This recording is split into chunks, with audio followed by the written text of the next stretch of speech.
Appreciate everybody being here at our February 6th, 2024 Madison County Special Call Work Session.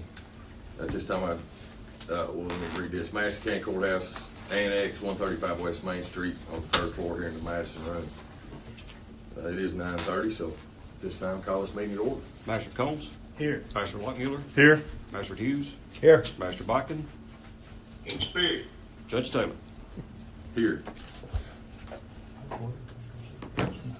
And just for your knowledge, of course, this is just a work session, so there won't be any discussion outside of what's on the agenda, and there is no vote today. But Kenny,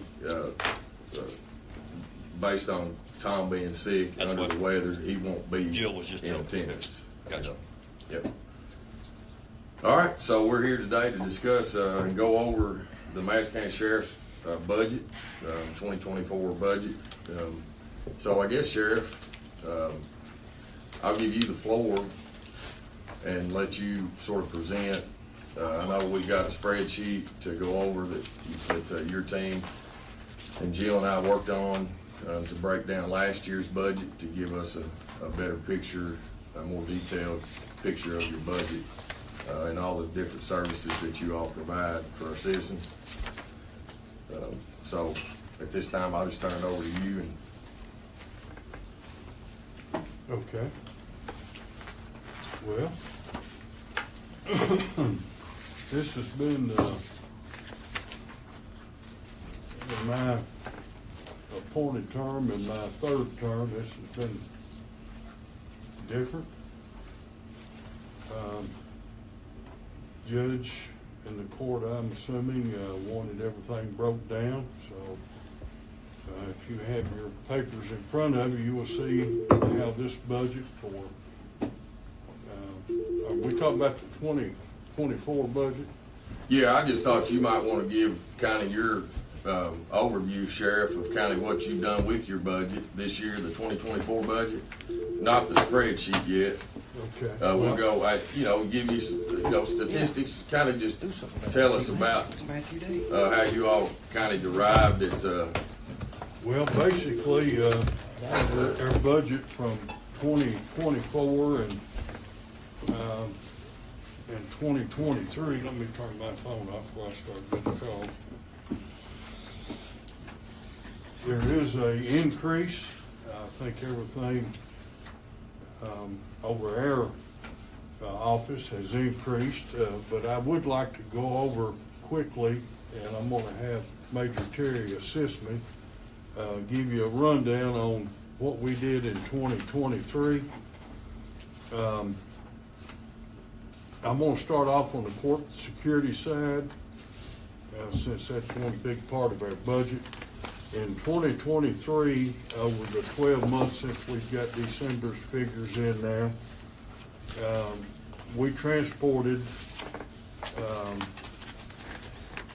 to district court 1,270, family court, as well as circuit court, and out of county, it was a total of 3,870 different transports that we did, and that's across the county and some out of state as well. Gas cost was $13,223.31 for 2023, just on the court security side. And we, looks like we used 3,990 gallons of fuel to accomplish those tasks. And we traveled 8,241 miles, 82,419 miles across the state. We had a total of 92, getting back into our deputies, we had a total of 92 DUI arrests for 2023, and I'm going to hit on some of these others quickly. Just for instance, the category of injury accidents and non-injury accidents. The non-injury accidents, we worked a total of 286 accidents. Injury accidents, we worked $594. We had, I'm gonna have to hold the paper here so I don't get my figures running together. To let you know, just on the animal control side, we had a total of, and these are calls that come into 911 for the year of 2023. We had 392 animal complaints. We had 2,040 attempted to locate through dispatch. Animal welfare checks, we had 12. We had 40 burglaries in progress. We have 38 burglaries that we actually worked. We had a total of 929 warrants that we served. We assisted Richmond, Berea, State Police, Lexington Metro, it looks like through their dispatch, 807 times that we assisted others. We had 48 K-9 activations where they were called out. We processed and served 333 court directives, criminal mischief cases that we were called on, that's breaking windows out of something or whatever the call may be in that category. We had 63 of those. We had 105 disturbance calls, loud noise, fights throughout the year of 2023 that we responded to. We responded to 188 disputes type calls.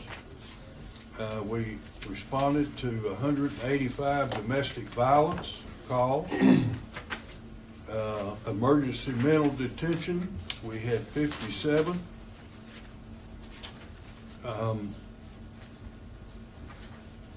Harassment and threatening type calls across the county was 1,581.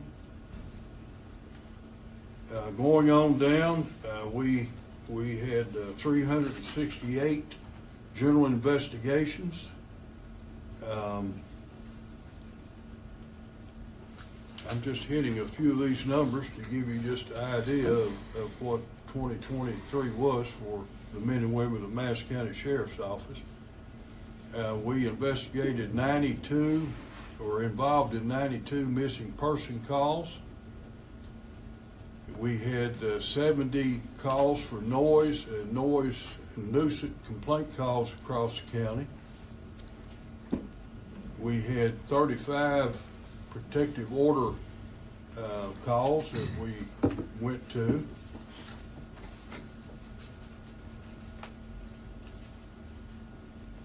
We had 27 found property calls where our constituents across the county would call in and they found this or located something, they would call, and we had 27 of those. We had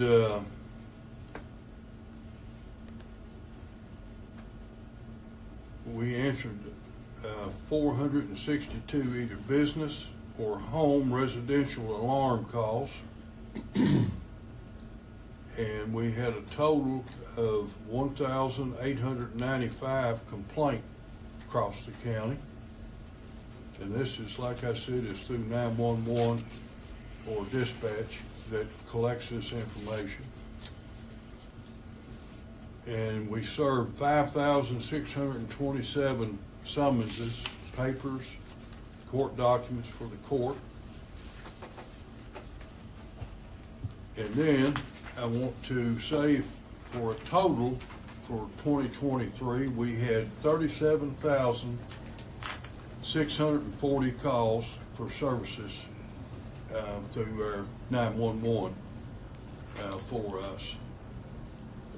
And we also served, which is not unusual to have a high number of eviction notices for the county, that we served 1,046 of those. And we did 1,426 vehicle inspections. And we also did 1,361 protective order investigations for the county. And we also had 684 welfare checks. And the welfare check is a little of anything and everything. Those are just what they called and the deputies went to. Those Yes. don't count the ones in the office. Yes, Yeah. yeah, this is just through dispatch, those calls. Those are just through dispatch. Now, we have another breakdown, and that breakdown is through our Kentucky Ops.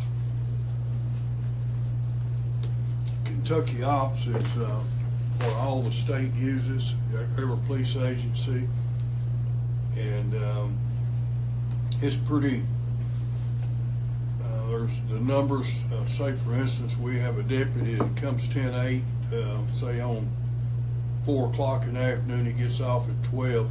Whatever he does in that shift, as far as writing a ticket or answering a call or different things that he's dispatched to, that information is captured and collected through Kentucky Ops, and that's statewide. But if anybody has a question on that, I will be glad to try to answer, but I'll just thumb through here and give you an example of here's a non-payment of court costs, fees, or fines. Some of the papers that were served, there were 59 of those. Motor vehicle under the influence of alcohol, I think we had 55 on that, and then some of those were broke down where it's drug-related or alcohol, which our county attorney deals with on those. Those numbers were pretty much the same as last year, if not a little more. Terroristic threatening, we had 39 of those calls. Then it breaks it down into months and days on our speeding, where we would get calls, say Goggins Lane, we need extra patrol out here for speed, or wherever it may be.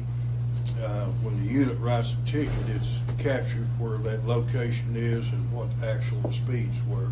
But we had them anywhere from 5 miles per hour over up to over 25 that is appearance before the judge. But if you have any questions, any of those for Kentucky Ops, I'll be glad to try to entertain those. If not, I'm going to let the major go over a few figures a little bit more detailed inside our office. Do we have any questions before we go? Yeah, go ahead. Well, obviously, y'all are busy. Understand that. That's not surprising. And I do appreciate knowing to the extent that you are busy in the duties that you serve here. But just so we can get into it, I'm interested in more about what you all are doing internally to manage a budget that you're set with on a fiscal year, and then what you're doing once you figure out you've gone over that budget. What is it that you're doing is sit down to say, oh my goodness, we spent so much more money this month. What are we going to do to try to meet our budget? So again, I'm just saying for our discussion, and Tony, you can come back, but I want to know how the department's responding to overages in their budget. Or is the department, and I respect you, I support you all, this is not me hitting you over the head, but I want to see how you all are handling, just like you would at home. If you spent $25 and you only had 20, what are you doing to offset the overages? So anyway, I just wanted to get that out on the table. Well, that's kind of a hard question to answer. I mean, we have a budget. We have line items in our budget. I asked Mary Margaret, our finance officer, I ask her quite often, and we're looking in different line items. There's things that is really out of our control, and some of those are like fuel costs. You know, I noticed coming in today, it was back up to 309. This weekend, I think it was 268 or something like that. I mean, we can't control the price of fuel. Our vehicles that we have, we spend a lot of money keeping them up and going, and we do all that through the county garage facility. Let me ask you this, Mike. If you have to make a tough decision as sheriff, the ones that's responsible for this expenditures of the fiscal court and your department, what's the timeliness that you're able to sit down with confidence and look at your financials? So, for an example, January of 2024, when will you have what you need to look at to be able to see where you're over on what your budget is in the month of February? Well, as you well know, Steve, our budget is the fiscal year budget, same as Mr. Barger. We don't get a lot of stuff in until sometime in January or even the 1st of February from November and December. So we're kind of guesstimating when we make a budget of what we're going to bring in, what our expenditures are going to be, those type of things. You know, we have AOC, Administrative Office of the Court, that allows us to have so many people. We can't do any more than what we have. We have a hard time of keeping manpower there. You know, we've got a new judge over there now. We went from 7 to 8. We have a new courtroom. And, you know, one part of my position is, and that is to make sure that our courts are safe, our county attorney, our Commonwealth attorney, the judges, the spectators, the inmates, you know, those type of things, we really can't capture the entire where we stand on the budget until later on, if you know what I mean. I mean, we can't just say today it's going to be this, but it might be a few days before we know actually how many people we had working, because we have a lot of part-time people, and they're only allowed to work 99 hours a month. But to try to get closer to what you're saying, we, I think, have been good stewards of the taxpayers' money. We've never had any money missing. It's hard to keep a day by day. It is a business. You know, our deputies, we have 40 that's certified. 4 of those are school resource officers. With this new breakdown that the judge requested, we're able to see where those are. Our manpower, our payroll is our most expensive. If and when we do get cars, that's an expensive line item, but other than the day-to-day breakdown, it's just trying to keep an eye on things. I don't know how else to answer your question.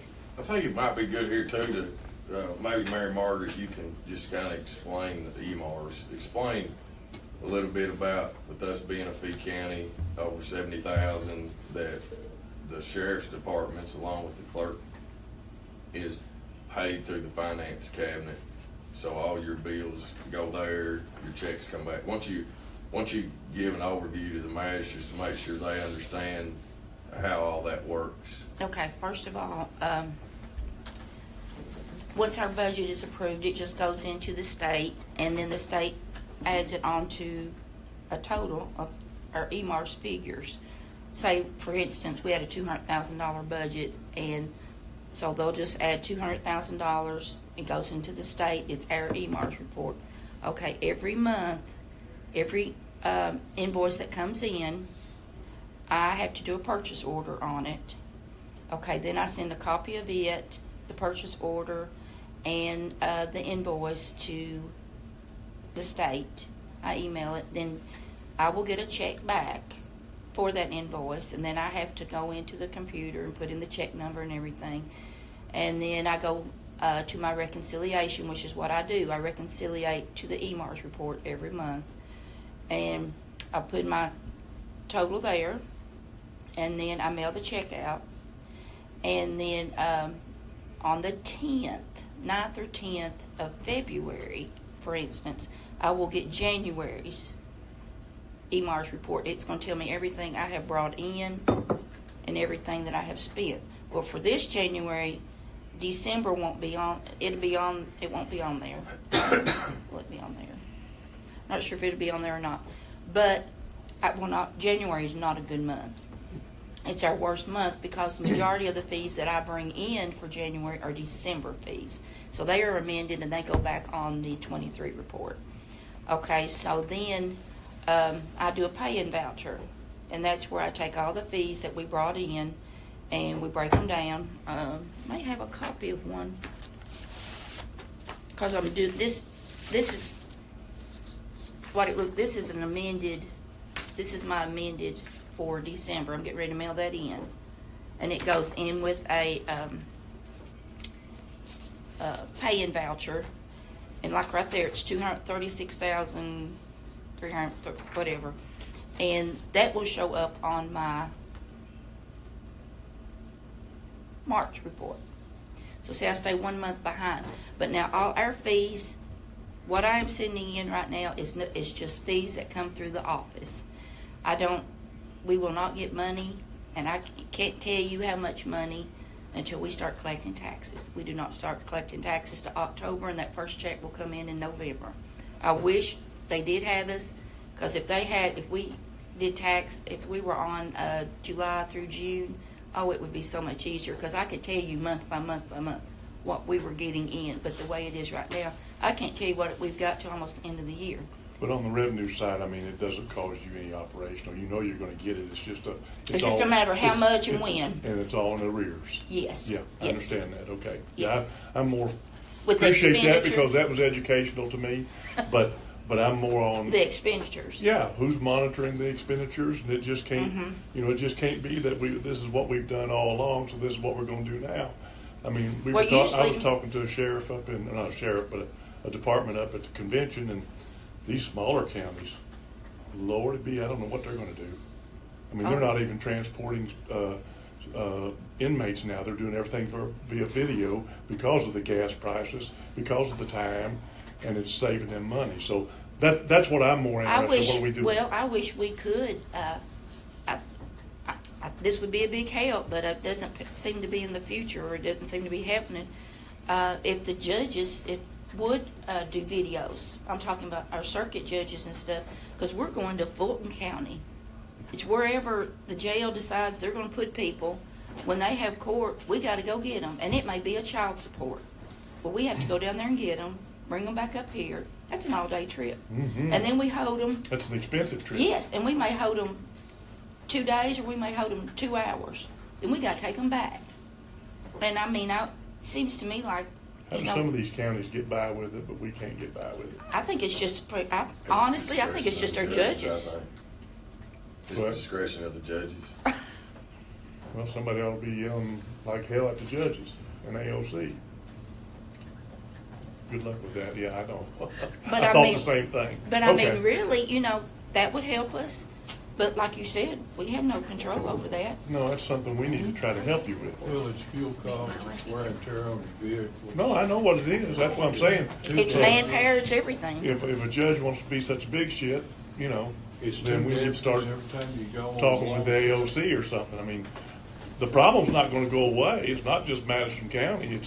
It's every county in the Commonwealth. But now, there was one year we had, well, it might have been COVID, I don't remember, but there was one year that they did a lot of these virtual, whatever they're called. Right. I'm sure that's not right, But I know what you're saying. whatever they did, and it helped tremendously. And I thought, well, this is good. But the minute COVID ended, it was just like we just went right back to where we were. And I thought, if we could just do some of that, would help. That's. Well, maybe we can help you on that. Maybe we can at least try. Tony? Yeah, I'm not the one you're asking. You got some stuff No, that I'm you not. want to That'll be a share? brick wall.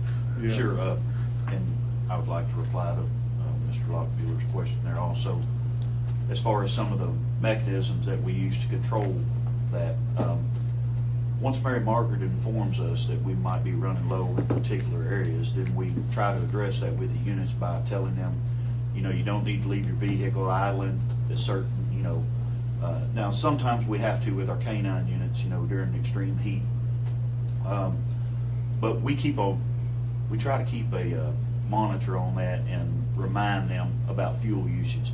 The other thing is that, you know, things you don't see are like the vehicle maintenance that we have on our vehicles right now. That's one of our largest expenditures. And every time we need something repaired, you know, we rely on Scott Shepherd and Ronnie Hughes down at the garage to inform us whenever something needs to be done. But that is not finally approved until the sheriff looks at each and every one of those and approves it himself. So, you know, we try to focus in on things that we need, not what we want, whenever it comes to those particular line items. So I hope that, you know, helps with some of your questioning there. As far as some of the other activity, I just wanted to go over some of the more extensive investigations that we involve ourselves with. And some of these are not the most juicy things that people like to consider, but they're so time consuming that it takes up a lot of our efforts. The first one is just this past year, you know, we had 28 sex abuse cases that were investigated. We had 40 misdemeanor assault cases that were investigated, 31 violent felony offenses, and 33 death investigations. Now, those could be natural causes, overdoses, whatever the case may be, but those are extensive investigations, and actually 8 of those cases were overdose investigations last year.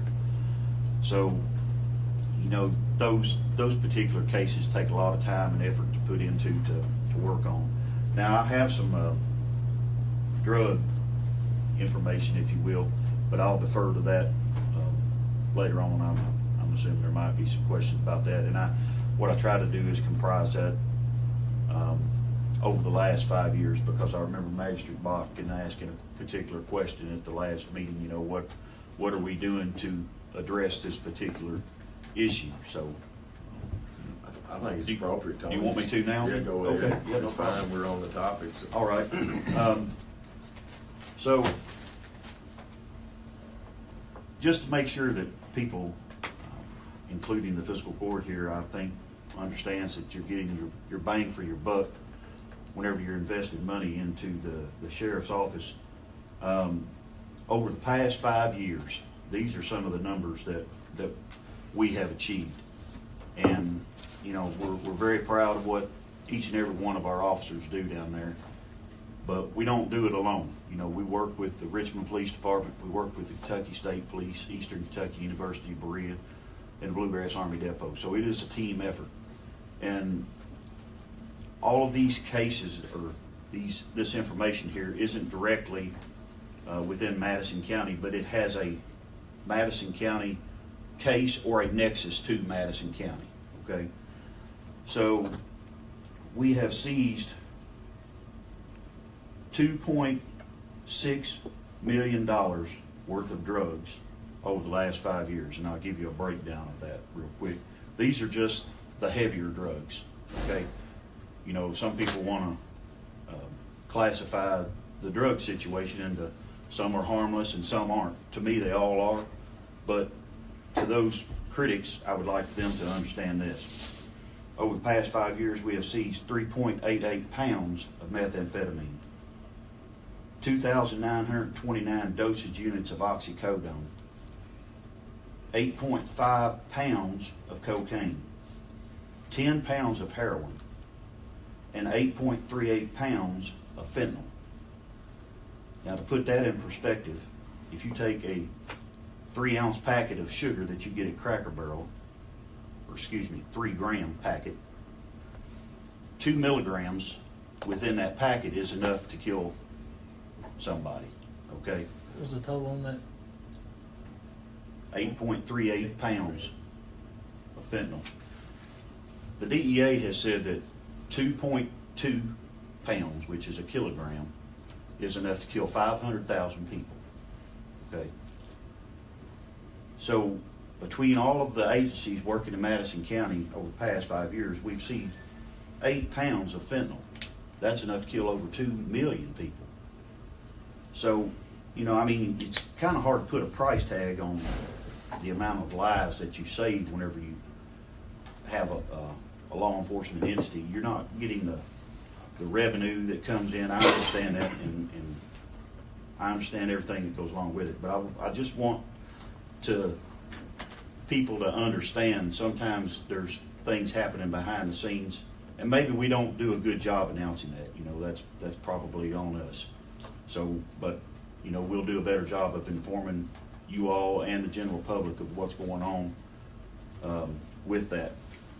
So those are some pretty staggering numbers that I wanted to present today, just to make you realize that, you know, $2.6 million worth of drugs seized is a lot, but the amount of lives that's been saved because of that is even more.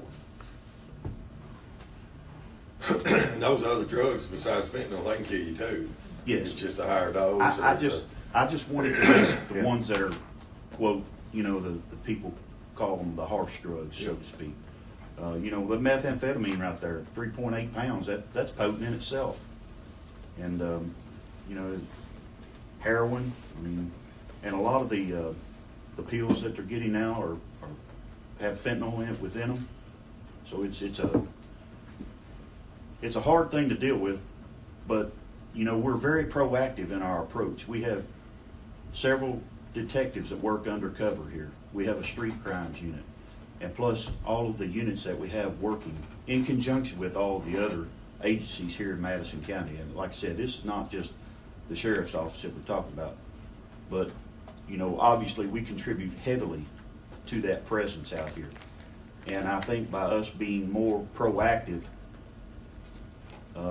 you know, you don't never hear about the lives that are saved. You only hear about the ones that we don't get. So, Thank you. Any questions? Go ahead, Tom. You might, I don't know if you're muted or not. I've got a question, just to think about the amount of drugs that's been seized over the past year. In some cases, some portion of that returns a dollar amount back to the county. It may take a year or 2 years through HIDA or through our DEA task force or whatever. Can you tell us what that number might be for this past year? I can tell you what the number is for the past 5 years. That's the data that I've gathered. $915,964 in cash. That's between all of the agencies that work here in Madison County. And once again, I don't want this to be skewed though, because there is a timeline, okay? These federal cases take forever. There's a lot of red tape through the federal government. So we don't see that money right away. And we're only getting a small percentage of that $915,000 right there. Now, it does feed our asset forfeiture account. How much and when, it's unpredictable. That's the problem with it. You know, last year we were able to buy some vehicles with that and supplement what the fiscal court wasn't able to give us on that particular situation. So that was a good part. This year could be more, could be less. I don't have a crystal ball to tell you that. That's unfortunate. But, you know, the efforts that we're making in that are getting returns now. And, you know, through my experience in the state police, I was directly over this program in the state police. So once a case happened, it would be 4 or 5 years before you would see the actual results of that. So the things that we did 4 or 5 years ago are just now coming to light. And that's going to keep coming because of what we've been doing. But, you know, I hate to preach it, but patience is the key to these things, and that's what we have to be. So of that percentage of 900,000 over the last 5 years, do you know how much has actually come through the forfeiture account? I do not, but I do know, I know last year, the 3 vehicles that we purchased down there was a total of $120,000. But the other years I couldn't tell you, but I do know for that fact last year we purchased 3 vehicles with it. So the assumption is that 120 came from that area back to you all? 100%. Okay. Can I say something just real quick too? Just so you guys understand, and this, you know, our sheriff's department does a very good job. And it sounds like my bag of flour weighs 3 pounds, right? So it doesn't sound like it's a lot. But when you see the amount the drug actually is in comparison to the weight value versus the grams and pounds, and how much is, you know, we use a cup of flour and don't think much about it, but how much that dosage is in that drug, it is exponential. And so, you know, I sometimes forget, if you guys don't live in our world, you guys, everybody that doesn't live in my world, I forget they don't live in my world, and everybody should just understand. And that's why we always use the sugar packet, you know, that you get at the restaurant, kind of as the example. But being the youngest one in the group, I can also tell you that I can relate it more, that in the 17 years I've been prosecuting, which then makes me not sound like the youngest one in the group, but we didn't deal with these drugs 17 years ago. I mean, we were fighting over whether Loratabs could be a Schedule I drug because it was cut with Tylenol, with a Perk 5 counted as a Schedule I drug. I would be happy if someone gave me a case with some Loratabs. We'd put them in treatment like that and never think twice about it. We didn't deal with the meth, the heroin, and the fentanyl 17 years ago. It's not, no matter how hard we work to stop something new comes up. I mean, if we could use criminals and their brains to put it to good, it would be great, but it has exponentially gotten worse.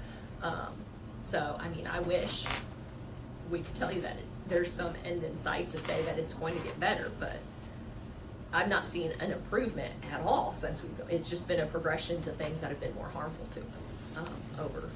And I over a appreciate period you of time. pointing that out, because, you know, like I said, I guess we at the sheriff's office take for granted that people might understand the world that we work in, and, you know, we probably need to do a better job educating. But those numbers are staggering when it comes to the amount of lethal dosage units that have been removed from Madison County. And you know, as an elected official, in all my time in the state police, and then I feel like I'm in a position that I enjoy. I feel like I'm in a position that I'm trusted, and we all got elected to do a job. But when you go home at night, and when the next day you hear about an overdose, or you hear about this or that, you take it personal. And, you know, we have, Madison County is 90-something thousand, on any given day it's probably 100,000. But, you know, our court system doesn't function and work like I wished it did. It's kind of sometimes, I had a gentleman call me last night, I don't care to tell you, a gentleman called, we still got a case that's never been to trial yet, and I think it's in your district.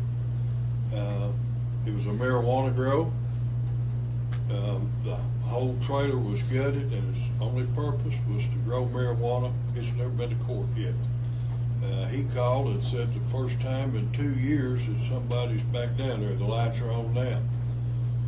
Well, you know, we can't just run down there and do what, I don't know what they were there for, but I told them we would check on them.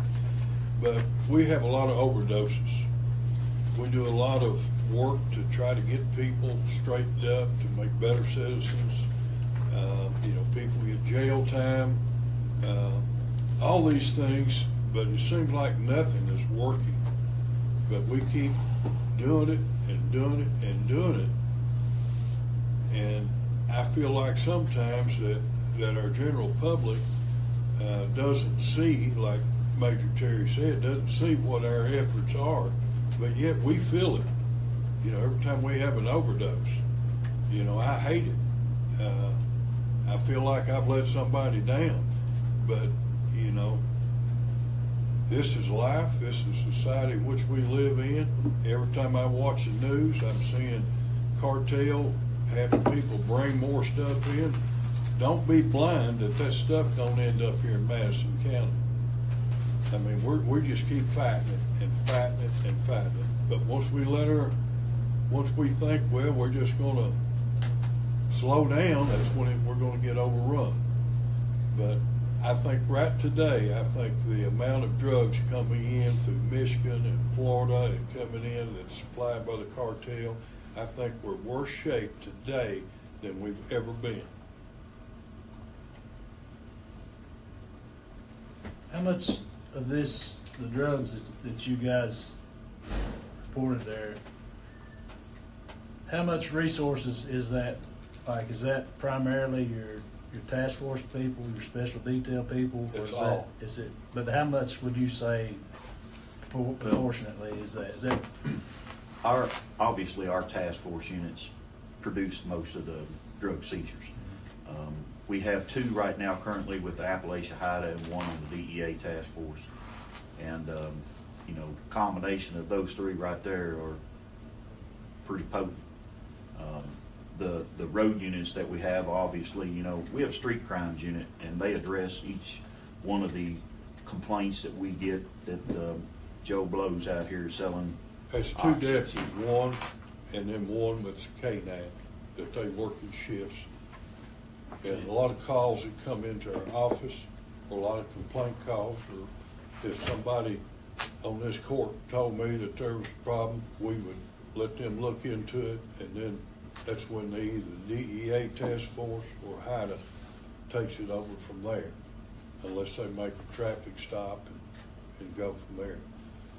But one thing that, just like our DEA representative, our deputy that sits on DEA, you cannot imagine the grapevine that they have across this nation, that they get information, and that information comes down to the Lexington office, and then they work from there. And that information could have come from Texas or anywhere, but they have a insight of what's taking place, or truckloads coming in or whatever. HIDA is a little bit like that, but they go on a lot of information that's gathered more or less locally, and then our deputies are just freelancing. They're out here, they see somebody with fail to make a turn signal or weaving on the road, and they make a traffic stop, and flags start going off, and they start talking to somebody, and they talk to the passenger, and both of them are going somewhere, but both of them give different answers, and they start looking into it in a period of time, and they bring a K9 in, that K9 hits where it's a small amount, or was it last week and the week before, we obtained several grams of methamphetamine off 2 different people, and one of them had a van that he was actually making meth in, and it's in their impound lot now. But I mean, these people are creative. Well, and then the deputies, like, that bring it, that do make a stop, and there's cash on them, they bring it to me, and I deposit into what we call a seized account, and it stays there until I receive a court order, either releasing that money back to the individual, or we get part of it, and that's a very slow process. let me ask you this is a dumb question. Can you not put that in an account and gain interest on that? No. That's foolish. State regulations. On the federal seizures, you're not allowed to put an interest-bearing account with it. But Well, it's evidence. Yeah. one other thing that I would add is that a lot of these cases that people may not see are federal cases, which means that these people are going to federal prison where they will serve 80% of their time. They're the ones that need to be in prison, and there's a lot of these, I don't even have the names or numbers of all of the cases that we have. But the point is, those people are not here feeding that poison to our citizens in Madison County anymore. Those are the things you don't see, right now. We pick them off one at a time, and you may or may not see it in the news, I don't know, but, those people aren't out here feeding the same poison. Now, at one time or another, they are gonna get out, and hopefully, you know, they had been fixed at that point. But the ones that are going in for this are not just your harmless, victimless criminals, you know, they're the ones that need to be off the street. We operate, our sheriff's office, your sheriff's office operates as a full-service agency. You know, when we first came into office with your dad, you know, we were limited. We've been able to grow, and some of those ways we've been able to grow is hire retirees where we're not having to pay benefits, and you get that experience and that expertise. I am so proud of the job that we do and the people that we have working and the attitude that they have. We're the lowest paid law enforcement agency in Madison County, but yet we have people that want to come to work here. Unfortunately, you know, we lose people. It's hard to keep people in court security. And the demand for our county attorney's office or Commonwealth attorney and our court system, you have to have people in place to protect that court and to keep it going. We have served papers to keep the courts going. Like I said, we've gone from just going out and taking a report to investigating these crimes because you all have gave us the money to make what we call a full-service police agency, where we can go out and investigate crimes. Like I said, you know, we have one on the DEA, we have two on the HIDA, we have a street level, we have canines, and that's one of the biggest tools. And we have a lot of money that's donated for our canines that I think we have $6,000 in our budget, but it goes way over that all that money is a lot of it donated, and we have a vet that takes care of things because they appreciate that, and that canine program is very valuable. You know, that's another tool in the toolbox. That deputy, where it's a male or female, can get out and have an issue with the driver trying to arrest them. They push a button on their belt, and that dog comes out, and he's all business. You know, I just feel like that, in respect to you, Steve, it's hard for me to tell you on a day-to-day basis what everything we have in each one of our line items, where we're at. But we know, you know, that we are doing what we need to do, but things change on a day-to-day basis. I don't know how else to explain that. Well, I think You understand. I know you're a businessman. At this point, why don't we dive into, it's all great discussion. I got one thing real quick. I don't think there's a soul in this room, or even the old guy behind the flag over there in front of the flag, that doesn't know that you all do a good job. And if you think that any of us don't think that, you're wrong. I know that. But I will tell you, 10 or 15% increases every year are not sustainable. Well, do you have a suggestion? No, I'm asking you all for a suggestion. Well, I mean, I'm elected as a sheriff. But you're also And as- responsible for that budget. I'm responsible for that Okay? budget. That's why I say, I'm asking you all, because you know your business. You're in that pie. I think That's all I'm asking, is for you all to think about it. I think it'd be good to now go through this spreadsheet and this breakdown of last year's budget that we worked on. And I've been saying this for several years about we as a court have to decide what kind of law enforcement service that we can afford to provide to our citizens. And I think that's really where we're at. And I feel like that this spreadsheet is going to sort of paint a true, realistic picture of the budget. And I know many of us in times, in personal experiences or whatever, we finally get to a point where we do something and you think, man, I wish we'd have done this a long time ago. Well, this spreadsheet is something that I wish that we had or some kind of financial software that we'd really dove into this a long time ago. But after the fiscal court meeting, you all tasked for this work session and in preparation to it, Jim and I sat down with Tony, Mary Margaret, the sheriff, and we really broke down their actual expenses and revenues from their 2023 budget. So, we met several times, and as y'all look at this spreadsheet, we broke it down in categories of services that they provide, that are separate from one another. The first three that are on your spreadsheet, those are not a choice to provide those services from the sheriff's department. By KRS, his constitutional duties is to collect taxes, serve papers, and court security. So those three things that he has to do. The next three things, 2.5 things, administrative functions is something that just goes along with the operation of his office.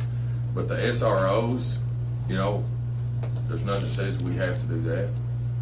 In law enforcement, there's nothing that says that we have to do that from a financial standpoint. So the first, in the green, is the revenues that are brought in. We broke those revenues out by all the different categories. The orange is the expenditures broke down in all the different categories. And then you go to the bottom and you can see the over-under, I'll say, sort of that P&L from all my business experience, the P&L of the overall budget.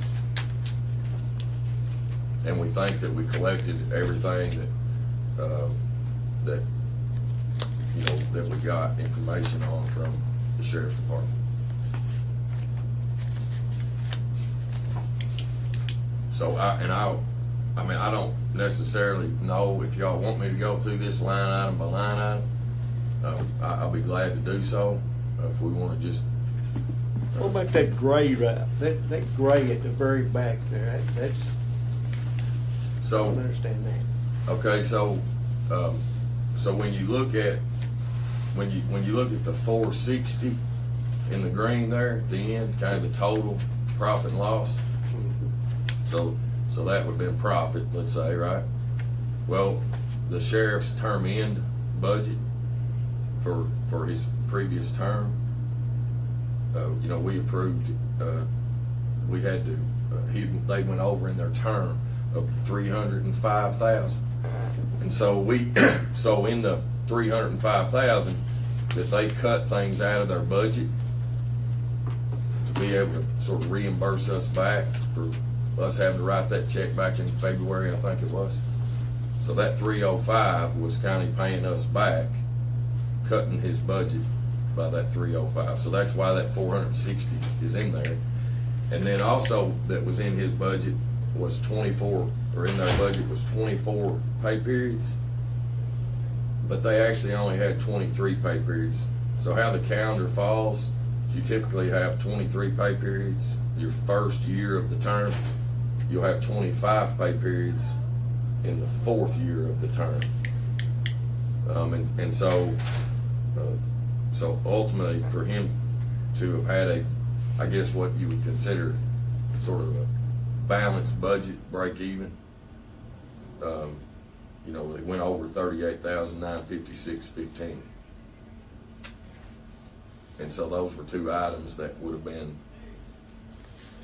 So the actual Extra. bottom line was a negative of 38,000. Yes. On paper. On paper. Mm-hmm. Yeah. So basically, and I don't know exactly what your final reconciliation of your year ended up being, but if all the numbers we put in right, they should have a positive balance on their EMARS report, correct? Mm-hmm. Starting January, when you see it. Well, when I get it in February. When you get it in February, it should be close to that $460,421.60. It should be very close to that amount.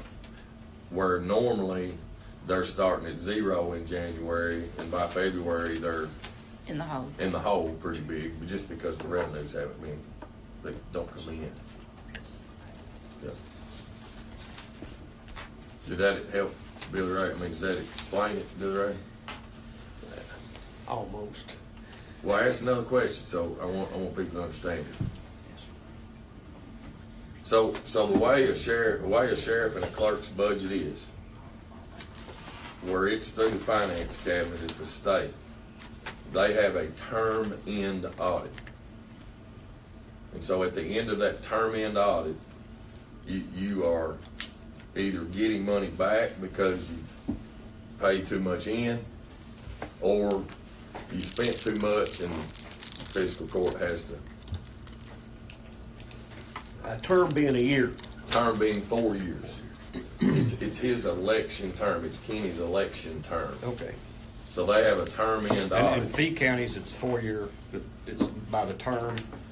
In every other county, it's annually.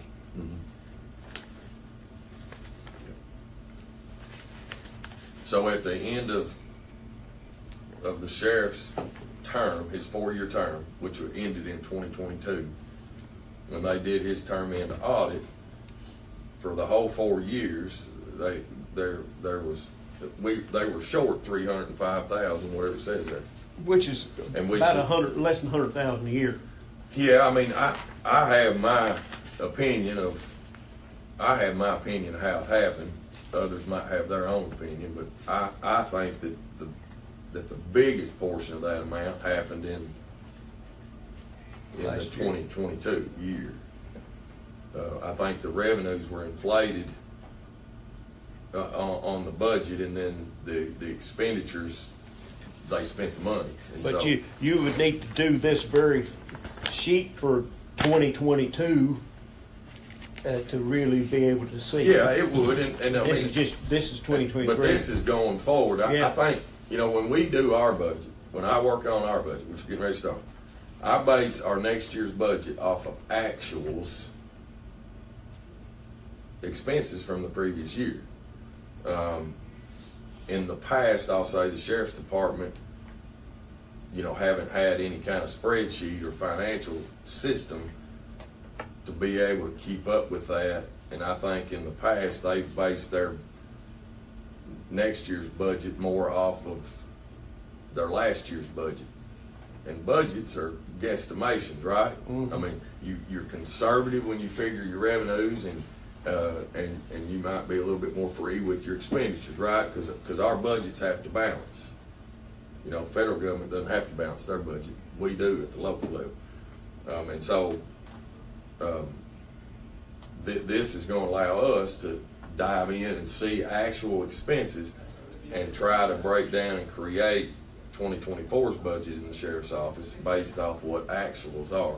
It's not in guesstimations.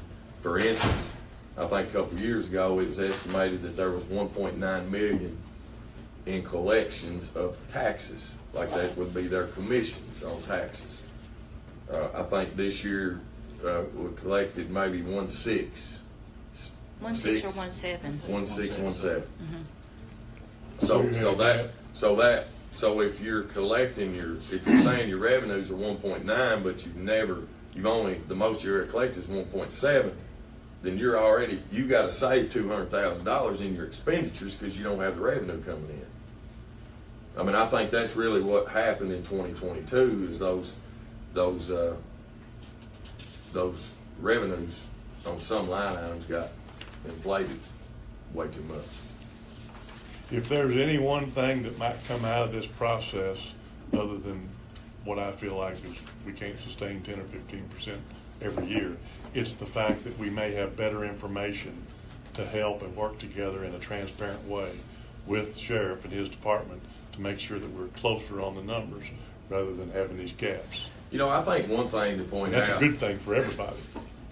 I think one thing to point out on this spreadsheet is that, when you look at tax collection, right? I mean, that's a pretty good business model, right? I mean, it's minimal staff, it's minimal cost, and you collect pretty good revenue on that, right? Well, then you move to court security. Court security, to me, should be a dollar for dollar reimbursement from the AOC. The legislature controls how much they pay, but alone just in court security, we're losing $252,824.26. And that is basically because the AOC only reimburses of $15 per hour total, and it's not $15 for 8 hours a day. It's $15 for the time that they work in the courtroom.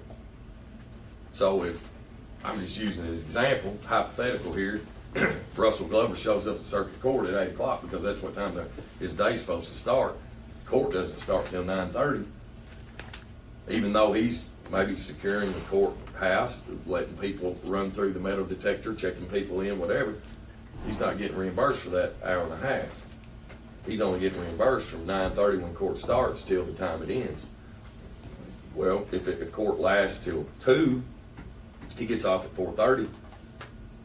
You know, that's a 4-hour time period in his day that we didn't get reimbursed for. Well, so then you go Russell Glover. Russell Glover, I don't know what Russell makes, but I'd say it's somewhere around $15, but he's full-time, so you pay benefits, retirement, all the things that go on top of that. So it's a loss when we have a full-time employee in court security from what we get reimbursed.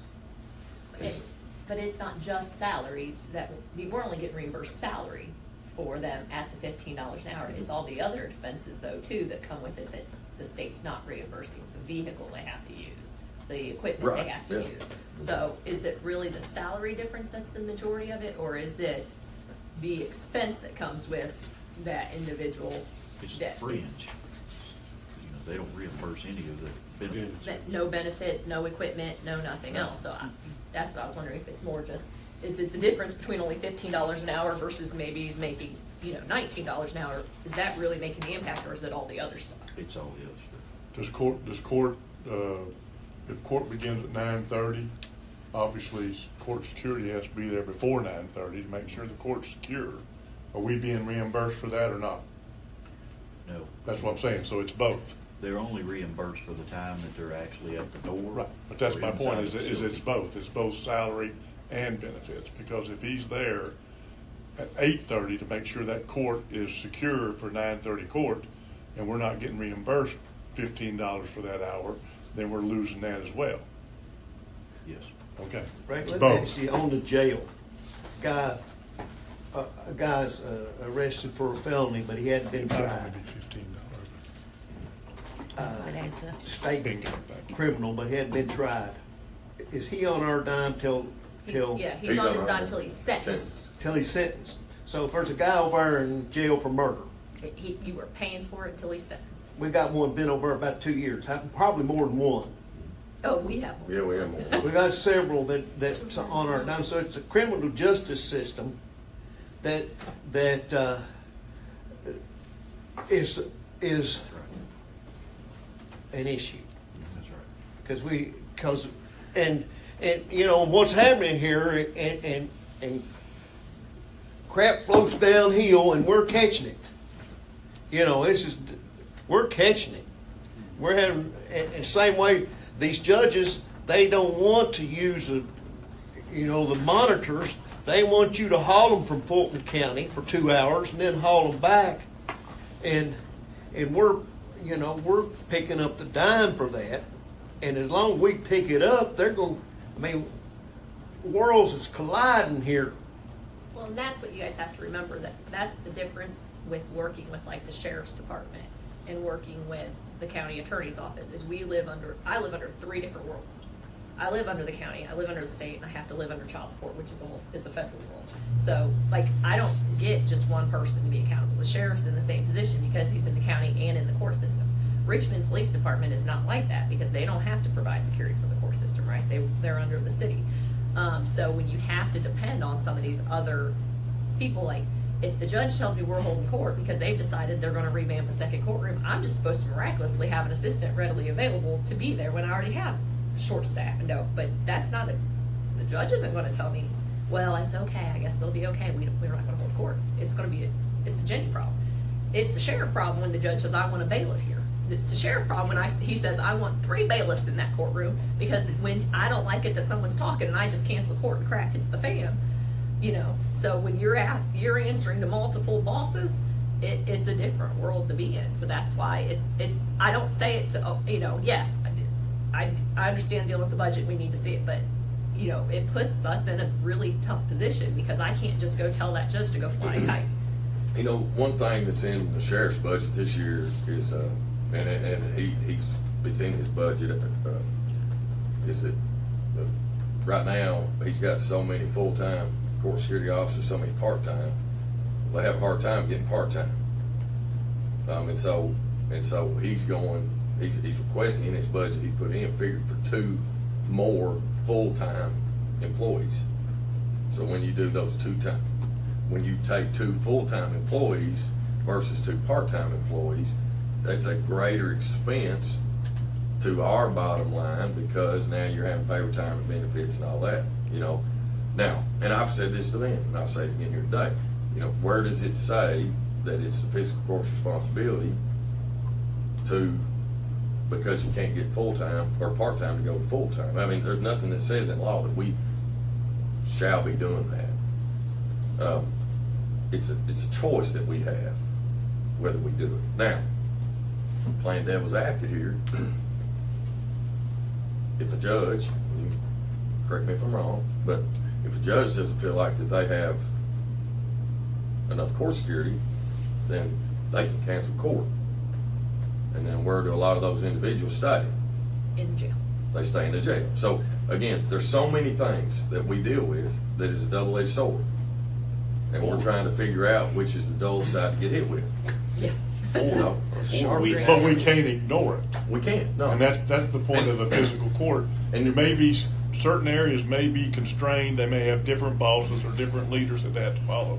But we have a responsibility that we were elected at the physical court to address, whether we like it or not, without trying to take the knees out of the sheriff's department or without trying to do the same thing with the jail or whatever. So with this report is what it tells me.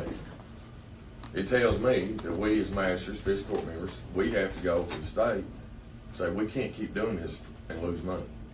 Even if it's a big wall, we got to jump that wall. Or you do, and you have to go to. I mean, the sheriff's department should be doing that now, right? Before the mindset was, well, we get reimbursed for court security. But when Nobody knew the breakdown of it or truly what the difference was, but now we have a good understanding of that. Now, you take the 252 that we're in the hole on, and then you add to this next year's budget, you add 2 full-time court security officers. I mean, that's probably going to increase 200,000. Well, it would increase. It wouldn't be quite that, but it's going to increase. It'd be over 300,000 is what that difference would be projected for next year. And so that's $300,000 that if they were reimbursing us dollar for dollar. That there's so many things that have happened and transpired over the last 12 years that have cost counties money. It's death by 1,000 cuts. It's little by little by little. The state police, that's one of the things I want to talk about today. I'll get into that in a minute. But it's 12 years ago, Madison County Fiscal Court, according to the records that I could come up with, were not subsidizing a sheriff's department for their budget. 12 years ago. So, projecting, if we did nothing to a sheriff's budget, but give him the same amount of money that we gave him the previous year, but added the raise, just raises for the staff that he has, that would be an additional about $120,000 a year. So in 10 years, if we did nothing else except what's in his budget for this 23 budget, we gave him $2.5 million. If we did nothing but add raises year after year after year, in 10 years we're going to look up and it's going to be $1.2 million more. Well, we as a physical court have to understand that it's admirable and honorable that Mike and his staff want to run a first-class sheriff's department like they do today. But it's another thing as to whether the physical court can afford to fund that vision. And in other words, eventually it collides, right? And that's where we are, is it collides into what areas are we not able to afford to fund moving forward? I mean, at this point, It sucks. at this point, we have to decide if we're gonna continue on this path. And if we are, then we're gonna have to make tough decisions when it comes time to increasing revenues. Yeah, I By mean, that so means all of a sudden it's tax time, right? Raising taxes or whatever. And this leads me into some things that I think this is part of the reason I put on the agenda county financial position, but because I think that we have to look at this as a big picture, right? If I was just looking at this from just the sheriff's department only, then I'm proud of them. They do provide a good service. They do a lot of great things. They keep our community safe, right? It's pretty much a easy. Agreed. Easy decision in a sense. But I just want to run over some. I mean, this is coming. Like, this isn't pie in the sky. I'm not making up numbers. Some of these things have already hit us, and we just have to absorb them in being efficient with our budget, saving money, but being tight. Well, I have a problem. I've always had this problem, but it falls back on our schools. We get 1.5% commission to collect school tax. There's only about 12 counties in the whole state that get 1.5. The majority of them get 4%. If they would give us 2%, that's really the only income we're going to be able to do anything about it. Is it by statute? It is. Reagan's he knows this, and I'm gonna say it's the worst part about doing with anything. The legislature controls 90% of what we're able to do. Whether it's fiscal court, whether it's county attorney, whether it's sheriff, they keep passing dang statutes. Then they pass it on theory and don't really realize what the practical application is. Reagan's not wrong. At the end of the day, we don't go to the legislature and say something, it's not going to change. The sheriff's department, your guys, not the department, your guys' lobbies, those are things that need to be addressed with the association, so they take it to It's twice. the legislature. Is he just going on restroom breaks? Is that what I he's doing? guess. I'm I'm gonna just start glad he's calling here. him Kenny. Somebody Yeah. got more than me. I was like, I'm gonna start calling him Kenny. So I mean, that's the thing. Like, it's terrible.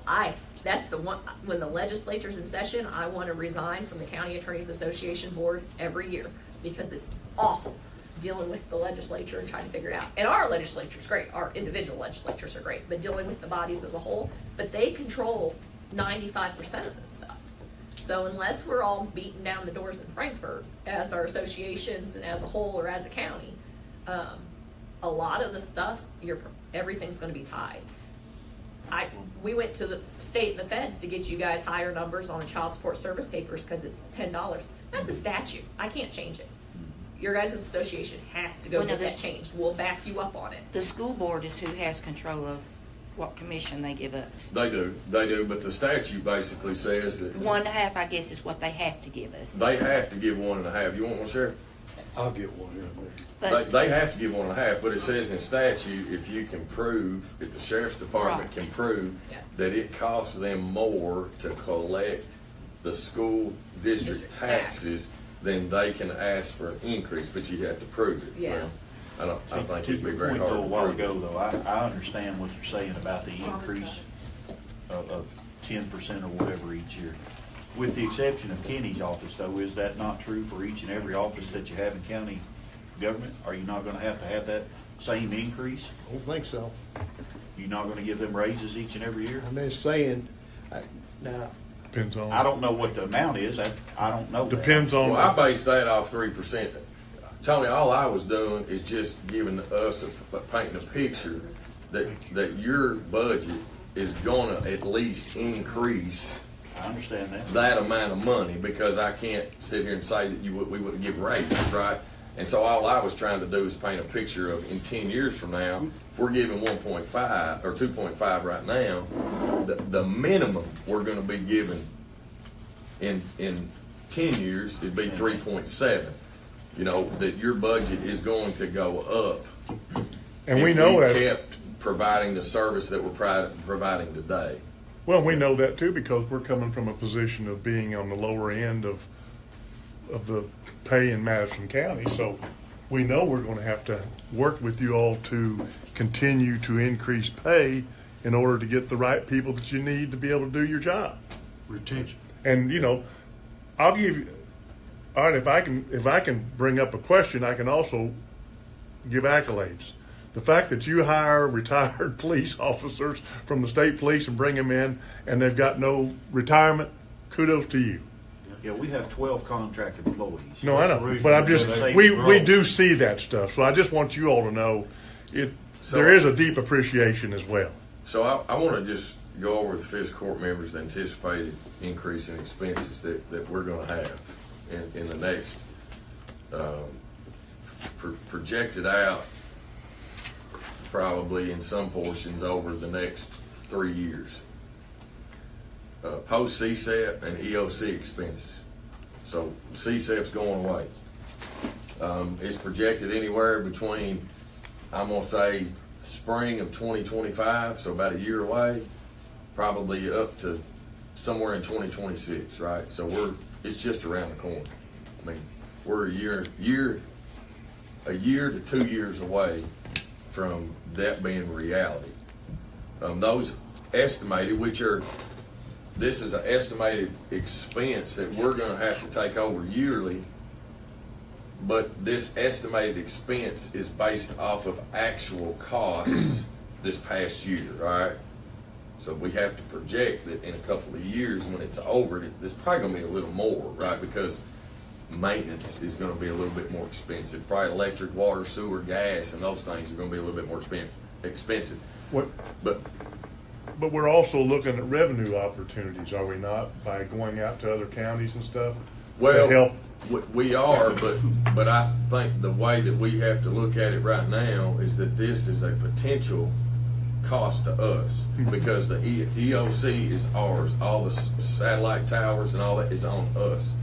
I mean, if we can free up some cost and pass it on or share it with other people or share it with the city of Richmond, city of Berea. I mean, we're working right now towards a task force creating something that would help offset those costs, but we're not there yet. Well, how much is And it? so 1.283 million, so say 1.3 million. Insurance premium increases for this year alone is gonna be right around $200,000.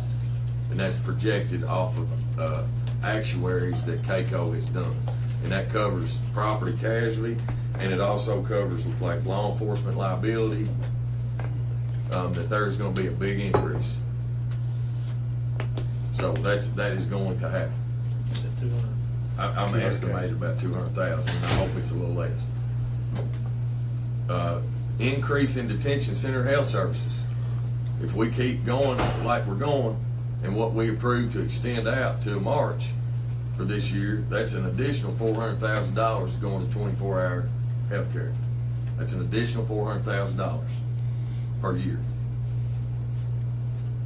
Salary increases, if we increase 3%, that's an additional $300,000 countywide. Healthcare premiums is looking to increase, so that's $29,700. PBA increase from the state, it was $75,000. It hit us back in early winter. So KRS says is that once your county is worth a certain amount of money, that then you step up in what your contribution to the PBA is. And so we went from approximately $175,000 to $250,000, and that's statutory. So that's an additional $75,000 a year. Loss of occupational tax. We're looking at this over the next 3 years. Once the D-mill is over, it's about $1.2 million loss in revenues. So the total over the next 3 years of these costs equals up to about $3.5 million.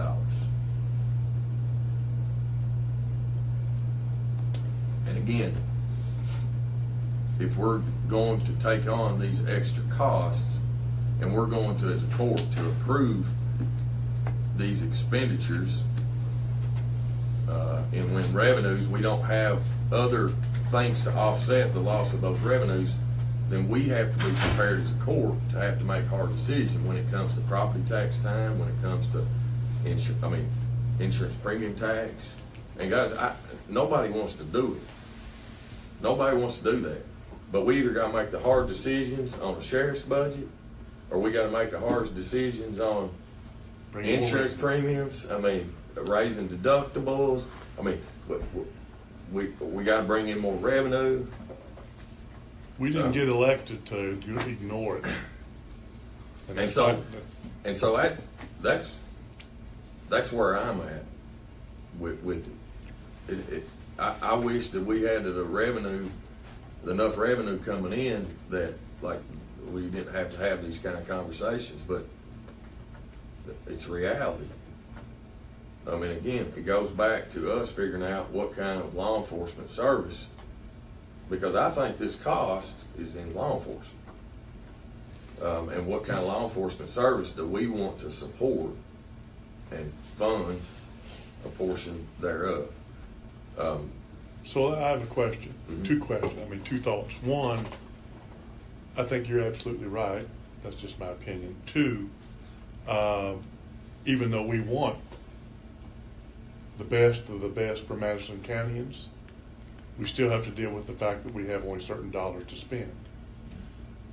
Is there not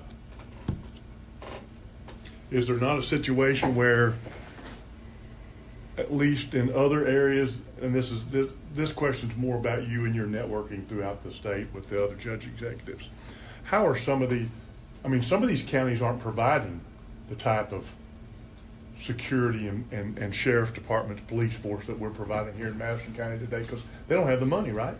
Yeah, they don't, but I mean, it's think eventually going to mushroom. my experience and conversations with other community leaders, like at conferences and stuff, that this is, it's becoming more of a trend, I'll say, because of the shortage in manpower of the state police. I mean, this is what has come out of a shortage in state police troopers.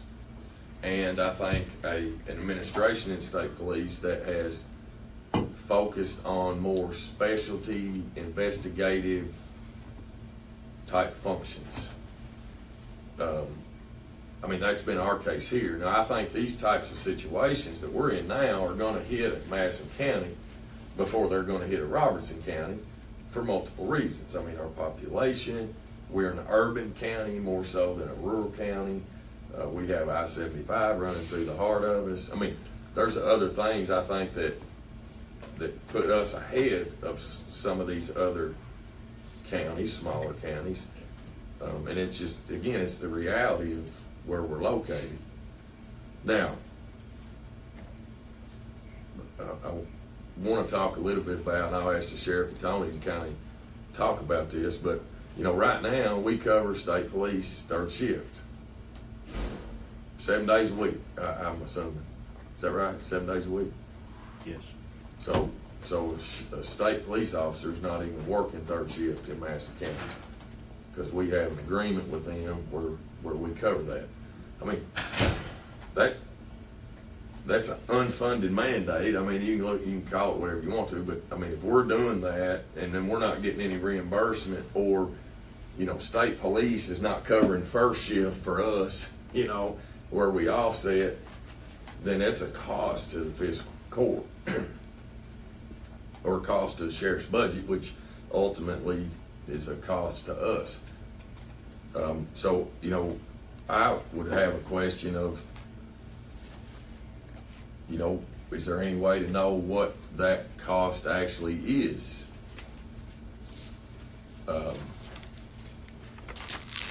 If the state police was providing that service, I mean, is that 2 deputies a year? Is that 3 deputies a year? Is that?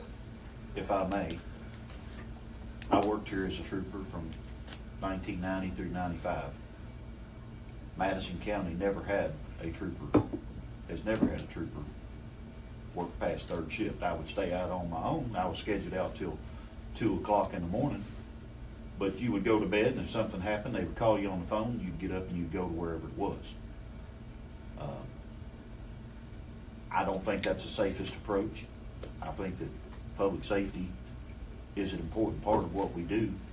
And, you know, I have a schedule here. We have 1, 2, 3, 4, 5, 6 people right now that works our third shift. And what's that time frame, Tony? Like 8 to 7? From 2200, which is 10 o'clock at night, to 6 o'clock in the morning. And so they rotate, and you know, you're gonna have people out for training and sick time and whatnot, but generally speaking, we have 6 people assigned to our third shift. Now, is that 6 for the whole week, and then there's like 3 per shift on third shift? And That's correct. or Some days, you know, we try to put our schedule heavy on the days that we, you know, Friday, Saturday, obviously you get more complaints and more activity that's gonna occur then, so we might have 4 or 5 units sometimes on those particular days, but generally speaking, 3 units. So of our 36 deputies, or I think it's 36, we have 6 of those that are scheduled to a third shift. Yes. It doesn't mean that we have 6 Dedicated. deputies every third shift. It's just they're spread out throughout a whole That's right. 7-day period. And understand this also, you know, I'm just trying to educate you all as well. When we send an officer to a domestic, we're required to send 2 officers to a domestic. So, you know, when you got something going on the backside of Poozy Ridge, you gotta have 2 people going to that call. So it's necessary that we have that many officers working that shift for their safety as well. So, you know, I mean, you gotta take that into consideration. When we work an accident out here, a fatal accident or anything that's big on the interstate, one person can't stand out there and do it. If the state police is not there, I mean, you know, you turn around and it's, you know, maybe RPD will come out and assist us, Berea PD. They will, don't get me wrong. But, you know, it takes away from their manpower whenever you do that as well, so. Just something to consider. So speaking of the schedule, Tony, can you just kind of lay out sort of what a whole week looks like for you all as far as schedule of? Our patrol units, we have 1, 2, 3, 4, 5, 6. 6 on first shift, and then we have a part-timer, Mr. Wayne Grant, served papers for us. Second shift, we have 1, 2, 3, 4, 5, 6, 7, 8, 9. That's generally when we receive the most phone calls, most calls for services from 2 o'clock in the afternoon to 10 o'clock at night. So that's why they're staggered. So we have 6, then 9, and then 6. That's not only on one shift. I mean, It's- Yeah, that's just for a week. Yeah, And that's that's- just the number vacation, goals. sick time. And then, of course, you know, we have our detectives that we alluded to earlier. You know, some of that are working high-profile cases that we have, the more lengthy cases, and then you have your drug detectives that are working as well. So, you know, I mean, it's a team effort, but that's patrol, what we're talking about right there.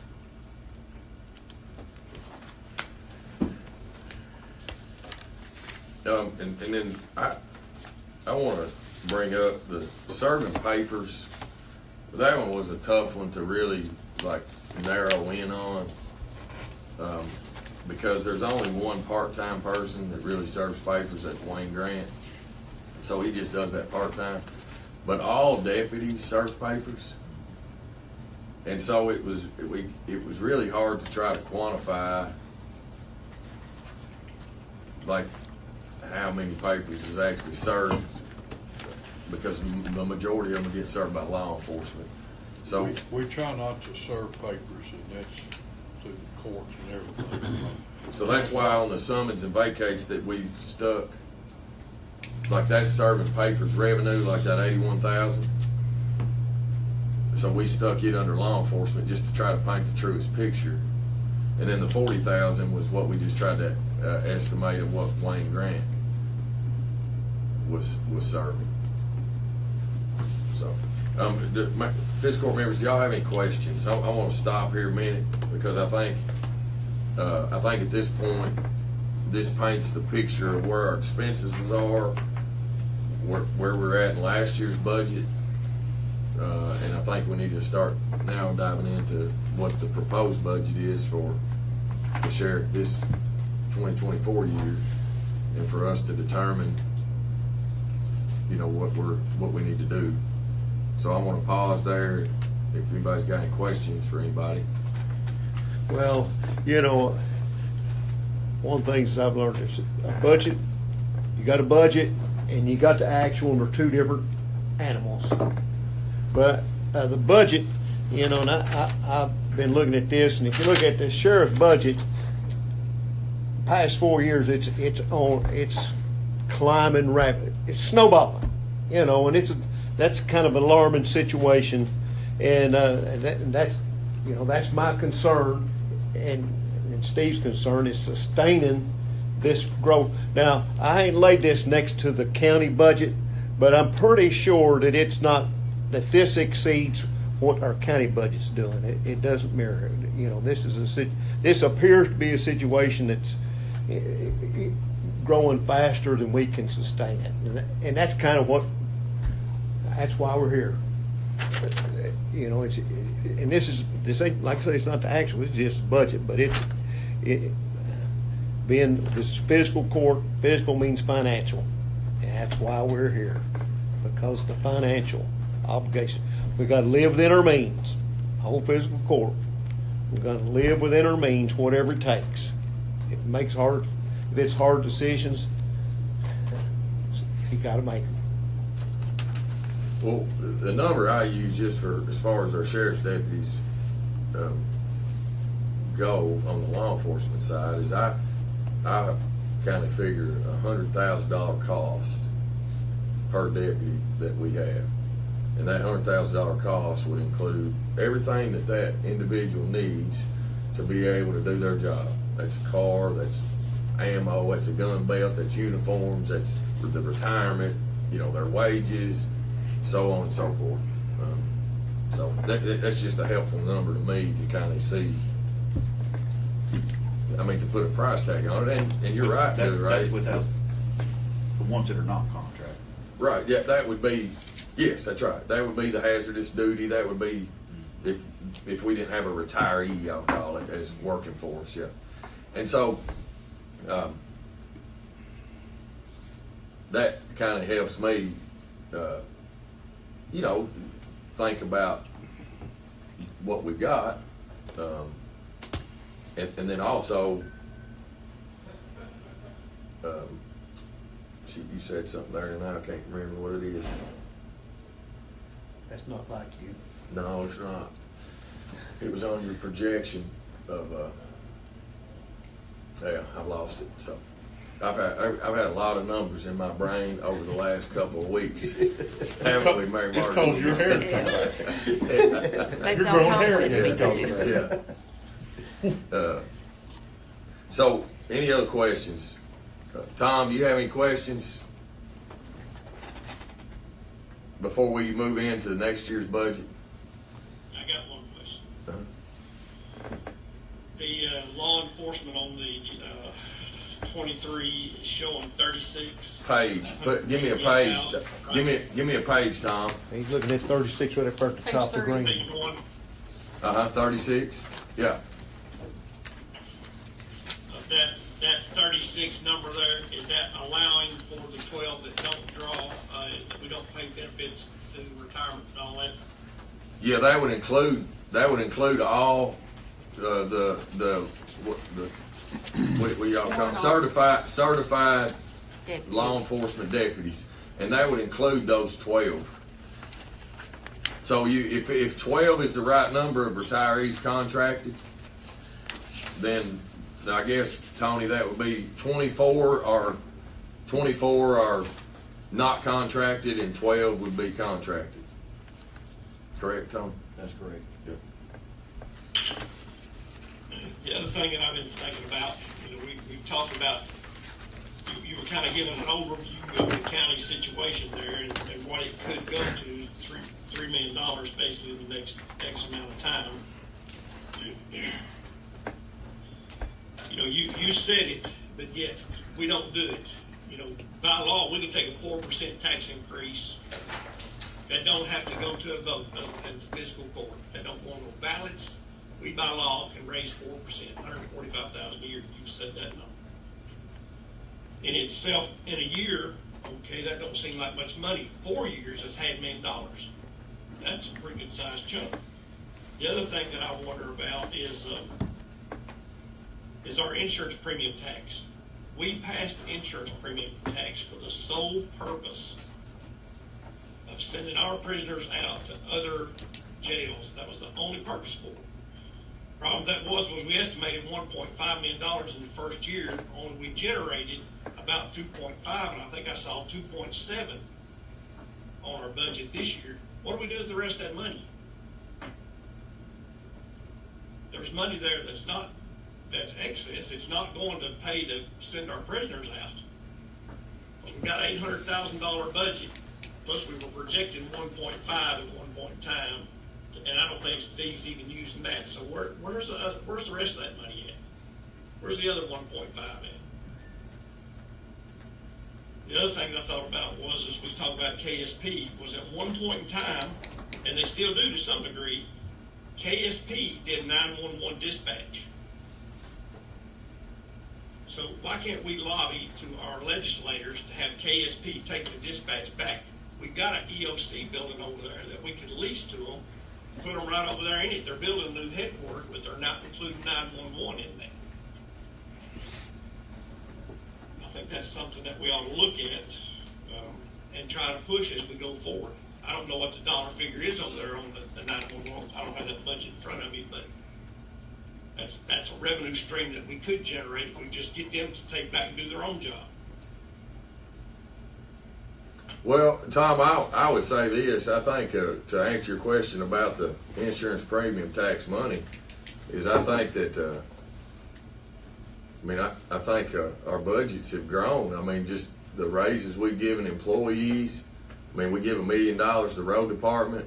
We subsidize the jail $3.5 million. We subsidize the sheriff this past year $2.5 million. I mean, I think that money is being utilized in a very efficient way, but I don't think that we just have all this extra revenue coming in, especially with trying to invest every penny we can into something that's going to have a return. You know, you all tasked me with working on economic development to try to grow our revenue. Of course, obviously trying to protect the loss of jobs at the depot. I mean, we're working on those things. I think some of that money, some of that money I've been saving. Not me, we've been saving because we know that in order to be able to get into the industrial world to create more revenue, we got to spend some. Didn't you just mention $3.5 million also that we're going to have to take on? So that's a hell of a lot bigger than 1.5. I mean, when we did the insurance premium tax, you know, you're right, Tom. We used it for to be able to transport prisoners, but I think it was because our jail costs were so great. I mean, again, since we've been here together, I mean, our jail employees, for instance, have gone from $9 an hour to now the lowest one I think is $15. They start out. I mean, since we've been here together, the sheriff's deputies, I think when I first came in, I think they were like it right around 32,000 plus their CLEP's 36. I think now our minimum our deputy starts in at sheriff is 54. 46. So 50. So the 46.5 or 46.8. Then they're CLEP. So right at 50. You know, and that's and the wages and stuff's across the board. You know, so I mean we've taken on, and I'm glad we have because again we got to recruit and retain employees. I'm not saying that. I'm just saying that we've taken on other expenses that are beneficial to the service we provide to our citizens by only, since we've been here, by only doing an insurance premium tax, which is the only tax that we had the choice to do. At the same time, lowering property taxes because citizens hammered us when we tried to raise them. So, I mean, that's where we're at. Any other questions? So I think at this time, if it's okay with everybody, we can either just recess for a second, if everybody wants to get up, stretch their legs, use the restroom, and then we'll dive into kind of what the difference in the actuals for last year and what the projected increase in the sheriff's budget for this coming year is. I mean, maybe try to break it down a little bit. I know Mary Margaret, they've got some numbers in there of what some of those increases are, what makes up that. I'm gonna say 600,000 extra. Is there? We want to recess, or do we want to keep driving right on? 5 minutes. 5 minutes. All right, we got a 5-minute recess. Is that what the court? Is that what the judge does? They're doing reimbursed for some of those other things. I'm gonna laptop on my keys. But you can write. They want the deputy down there. Acting up. Is this after she reported that her neighbor was pouring toxic chemicals into her water trying to kill her? Well, we got some samples in the office if you need Well, them. it's okay. She Oh, gave this is gas. she executed a will and brought it to me just in This case is I needed gas to know. that's leaking in and out of her house and caused her health issues. Yeah, she's. And then sent me a Facebook friend request that I've yet to Did she accept. tag you in it? So, Steve, Yeah. so She tagged. are we back recording? Okay, well, I'll tell you that later. I'm not gonna say it on there. All right, so I appreciate everybody sticking around here. I think at this point, let's dive in, Sheriff, if you don't mind. Mary Margaret, who, Sheriff, I'll let you designate who you want to speak, but we'll just dive into this year's budget, the 2024. The 2024 budget, and you know, again, many of you know. If you don't know, I'll tell you again. But you know, I really sort of lock in on. I think it's on page. Yeah, I lock in on page 2 of 5 on the budget. The part that talks about fiscal court. 25%, and then the supplemental fiscal court, you know, that's what I call in our budget. When you put those two numbers together, that is the program support that's in our budget. So, you know, last year you were at 2.5, I think. Pretty sure that's right. 1, 2, 3, 6, and And 80. 2.536. Well, we had I'm pretty sure we had 2.5 in our budget. So I don't know where that number came from. Well, you have the 300 added to it. 2.5, 36. with the 300. Oh, is that it? Uh-huh. Okay, yeah. So it's 2.536. And then the 300. Plus that. No, No, I think no, the no, that 2.5 includes it, includes yes. the 300. Yes. Yeah, includes 300. And then this year is projected at almost 3.1. It's 3,094,763.51. So 558,229 more than yeah. previous. So Mary Margaret, I'll just let you, or Sheriff, whoever, kind of just discuss, you know, what of that budget, what has kind of increased over last year. On the receipts part? Yeah, on the overall, I guess it'd be Yeah. probably the revenues haven't really probably changed much because. Well, I did lower the tax, from 1.9 to 1.7. Right, yeah. Mhm. Because that's where we think we're sitting more. Right. Did do, I think basically everything stayed the same. Now, we probably did up, our court fees because, since they did up that to $15, we are getting more money back than we normally do. Other than that, I can't really say that we upped our revenues much more.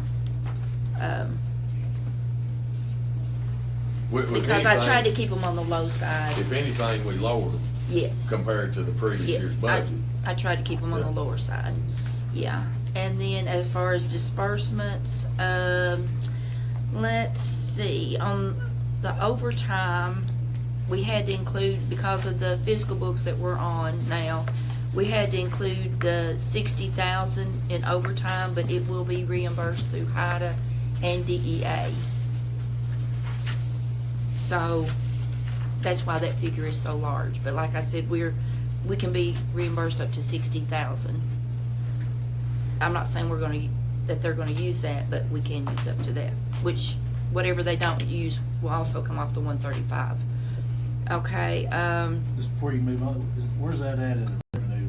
we're on expenses, because the revenues really didn't. The likely the 60,000 that you projected to get back from HIDA, Uh-huh. where's that at as far as on your revenue? It's in the reimbursement, and we're, on the fiscal books, we're going to, break that down a little bit better, because it's in the others, where you see line 21. Okay, 21, okay. Yes, Gotcha. it's in there, but we're gonna reword that a little bit to help us also on the reimbursements. We'll probably just have, in there will probably only be other and copies. We're gonna pull the reimbursements out, and we're gonna have, Separate. yes, we'll have a breakdown, so that you'll see when we get reimbursements in, How they're tracking. So- you'll be able to see where they're coming into. And I never really said this earlier, and maybe you all know it, maybe you don't, but, so this is the budget based off of DLG or EMARS or whoever that. Local government. Local government is required to use, right? This is the format that you have to use. We purchased, Fiscal Soft back in March for the Sheriff's Department to have a financial software that could really be able to break down the budget more in detail. So they're still in the works of getting it up and going and, understanding it and how to operate it, but just know that that's what she's referring to when she talks about fiscal books. We created this part on a spreadsheet, just to get us through this meeting, but hopefully, by next year, that we would be able to run a That's fiscal report, books. which is the same type report y'all used to seeing from us. I mean, that's what we use. And I send it in for my yearly. And so she'll be able to use that as an actual too, just like when we give y'all budget, when I gave y'all budgets last year, it had the actuals from the previous, how many ever years out, in years to come, that the Sheriff's Department will be able to use that same type format, so you can project and your trends you're talking about and the swing, you'll be able to see that in a report. Yeah, and right now, we're the first sheriff's office that's on this, so we're having to work out glitches, things we run up against that we don't quite know how to handle yet, and that's sort of what we're doing. And it'll also allow us to, in the future, like this year, like just come together, run a report of 9 months worth of actual expenses, just like we do. We start working on our budget in March for it to be approved by July 1. But we're gonna do the same thing with the Sheriff's Department. We're gonna start working on that budget in October so that we'll be able to present it and be able to project, so we can vote on it first meeting in January. And then I plan on, like what Jill has done a spreadsheet. Amy and I are gonna use that spreadsheet, and, maybe quarterly, we can show you what's come in on that spreadsheet and what's been spent on the spreadsheet with a better breakdown. What do you think the wage increase percent will be for this year? What would you anticipate? Did you say 3% or something like that? 3.4% API level. How much? I haven't seen it yet. They've based their budget off 3%. They've added 3% to wages. It was 3.2 on ours, I think, wasn't it? I thought I haven't JC seen said it it was yet. 3.4. Oh, they haven't emailed It you, was John? I haven't got it. 3.4, you're right. 3.4. 3.4. Well, I just throw this out there. From my perspective, I could support increasing our contribution from last year to cover the salary increases. 3.2%. I just throw that. Which we can't, obviously, we can't vote today. Yeah, before but this I'm is just for discussion. throwing it out. So, Mary Margaret, go ahead and sort of finish what other things that maybe have increased based off of last year's. Well, I did increase the health insurance because we don't know if it's gonna go up, which I'm sure it probably will. But I went ahead and did an increase there. And, vehicle maintenance, we increased, $10,000. Let's see.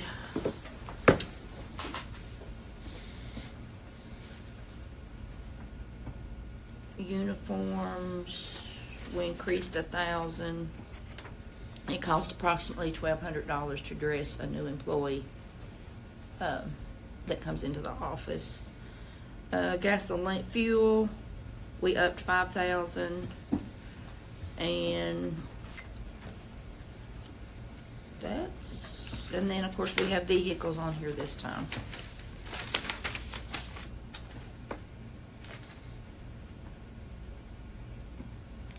Which vehicles really is That's our, kind of a wash, because y'all have vehicles in last year's budget too. I know you didn't buy vehicles, but it was still in your budget from a standpoint of, We had 5 in last year, you had 300 and we took 2 off. well, but you didn't change the budget. I'm just No, saying, we when you did look not. at the budget from last year, it's same, it was about the same amount of money, I think. I wanna say last year's 330, I could be wrong. 331, I believe. And those were Tahoe. Yeah, 331, 562, yeah, so that really just sort of cancels itself out, so it's really not an increase. and then we did do a new line item of alcohol, drugs. That's where, when there's an accident, our deputies have to go be tested. And we- Policy. Mhm. And we also put car deductibles in there for insurance deductibles, $500. But basically, that's pretty much it. So, and I mean. I think don't- the increase, I think, ended up being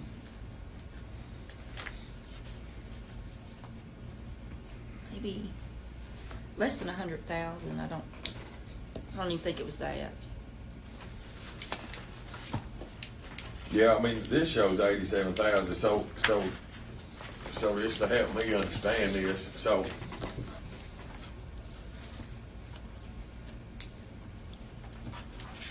So if we're going up, but I don't understand how it can only be 87,000 increase, because your wages increase would be a lot more than 87,000. Well, that was just, Like, there should have been an increase, like, and maybe y'all didn't figure, but I don't think we figured that. I like don't think, deputies' gross salaries, we didn't figure that in, that the salaries Okay, in you there. didn't figure That's that just out. everything else but that. okay. Yeah, we don't have Because the, if you. we don't have the fringe bit, we don't have any of that in there. So the 3%, do you know exactly how much that would be, like total across the board, what that cost of a 3% increase for raises would be I can't tell you. across the board? I just did a rough estimate of about 222,000. So, all right. So, I'm trying to break this down, my math in my mind. So we're requesting a $600,000 increase over last year, but part of that request, 200,000 of that Was is lessening the revenue of taxes. taxes, Mhm. because you figured 1.9. So what you gotta think is that really, if you go back to 2023, we should have been at 2.7 million given them instead of 2.5, because we had inflated revenues, right? So 200,000 of it is because we've come down on revenues, not because we spent more money, because we've come down, right? Projected less. We've projected less, right? Yes. So if, and I'm saying we, because we're all team, if we had projected accurately, then again, our increase, or our amount of program support would have been More, $200,000 more, yes. right? Yes. I just want to make sure I got this in my head right. And that came So- by cutting the vehicles out. No. So the cutting the vehicles out had to do with reimbursing us the $305,000. That's what I'm we saying had though, to- because where revenues were projected low, We spent. we the- spent Yeah. more. You And we project, balanced it by cutting we cut cars. So basically, if you only collect 80% revenues, you can't spend 100% of expenditures. Right. And we did. You gotta spend 80% of expenditures if you're not gonna collect it, you know. But I'm just making sure my math's right on So tax, basically, this tax 500,000 would include that 300,000 that was projected to spend over and the raise increase. collection. So, In other words, the budgets are basically the same. yeah, so 200,000. So if you take 200,000 off of you had that number there, Brian, 558. So 558, so minus 200 be 358, minus 222,000, because you're saying raises. Right? 558,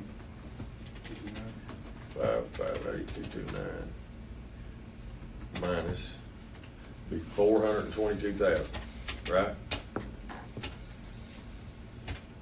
So that's $138,229. That would be, and she's showing on that sheet 87. Mm-hmm. So we're within 50,000. 60,000. 50,000. The salaries may be more. I just rather did that in my head. So. Well, I mean, you gotta think, two, there's a cost in court security, because I know two of those individuals, you're going from part-time to full-time, so that's two of them, that probably That's is the benefits. 50,000. Well, you gotta look at a part-time is 99 hours, and we're short on part-times, and we got 3 locations that we have to provide security for. Yeah, You know, that's a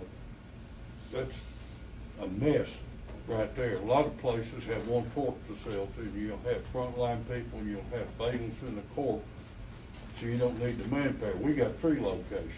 So, We got Sheriff- District court, we got circuit court, and family court. so talk about that, so AOC, what's our guy's name, retired state trooper that's kinda over that? There now.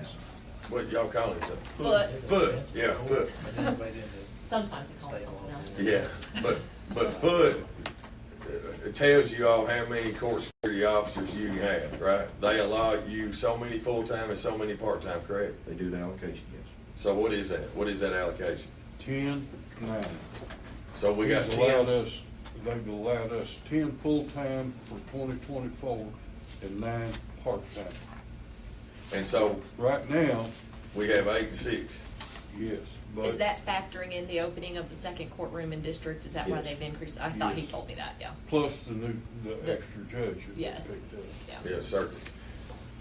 So we had 8 and 6 before, That's good. and now they're going to 10 and 9.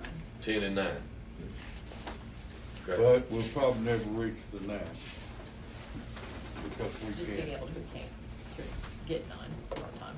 So you're really not adding 2 court security officers full-time because you can't get part-time. You're adding them because the AOC is allowing you to add them.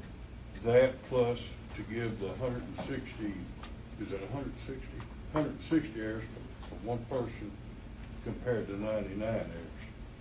Because we can't get part-time. Right, yeah. Do you have an option of doing like 10 and 9 or doing 12 and 7? Yeah, we could. I mean, do you But have- gotta- You got more that- money. Yeah, that's the reason that we don't. It's cheaper on They us. would love for us to have. Can To you more do have time. less full-time and more part-time because we're not paying the benefits. Can you do 8 and 12, like, or 8 and 11? But we can't get enough part-time people, Judge. I understand. Yeah. I understand that. I'm just saying, where does that fall? Where you can't find help in providing court security, where do we draw the line as a court to say no, I'm not paying anymore.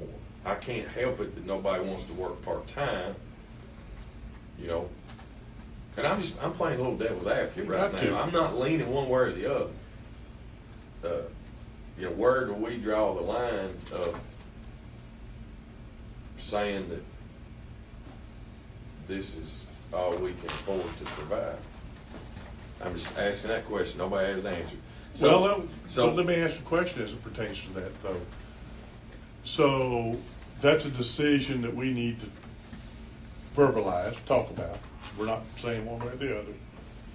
At some juncture, it will, if we do decide not to fund, it will put pressure upon the sheriff's department for their court security. What does it do to us if we're not able to provide all the court security that the court expects because of financials?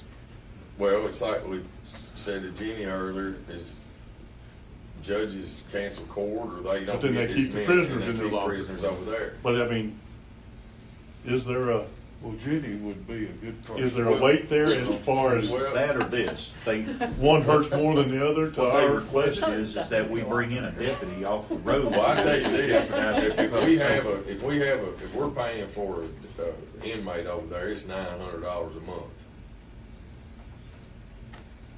So for every inmate that they don't get out of jail, it's costing us $30 a day, right? So if somebody stays in because you don't have enough court security officers to have court, and I mean, let's say that's 10 a month, that's $9,000 a month. Judge, y'all were talking about inmates earlier in the first session. But when an inmate goes in, if he has or develops a health issue, it's the county's responsibility. Is that correct? Up to While he's $1,000, incarcerated. I think. So there's I a don't lot know the of, limit, I know it is our The responsibility. first Up until I $1,000 we release them. have to cover, but anything over that, I think the state reimburses. well, I mean, you know, when you house someone, you're talking about cold weather, heat, hot weather, air conditioning, meals, Yeah. you know, all this goes in effect. So it's actually better if the criminal, if he's not a high up criminal, that they can let him out on home incarceration. You know, we have a bunch out on home incarceration, and they're still committing crimes while they're out. And we have others that's staying in other facilities that we as taxpayers are paying for. So I think until they do something with our jail system here in Madison County, this animal's gonna keep eating away. Yeah. It's never gonna stop. Well, we know, I mean, everybody knows, I think, that we have an issue of, how to say this correctly. Well, if I gotta think that hard, I probably shouldn't say it, so. We have a too small of a jail problem. Yes. We do not have an over incarceration issue.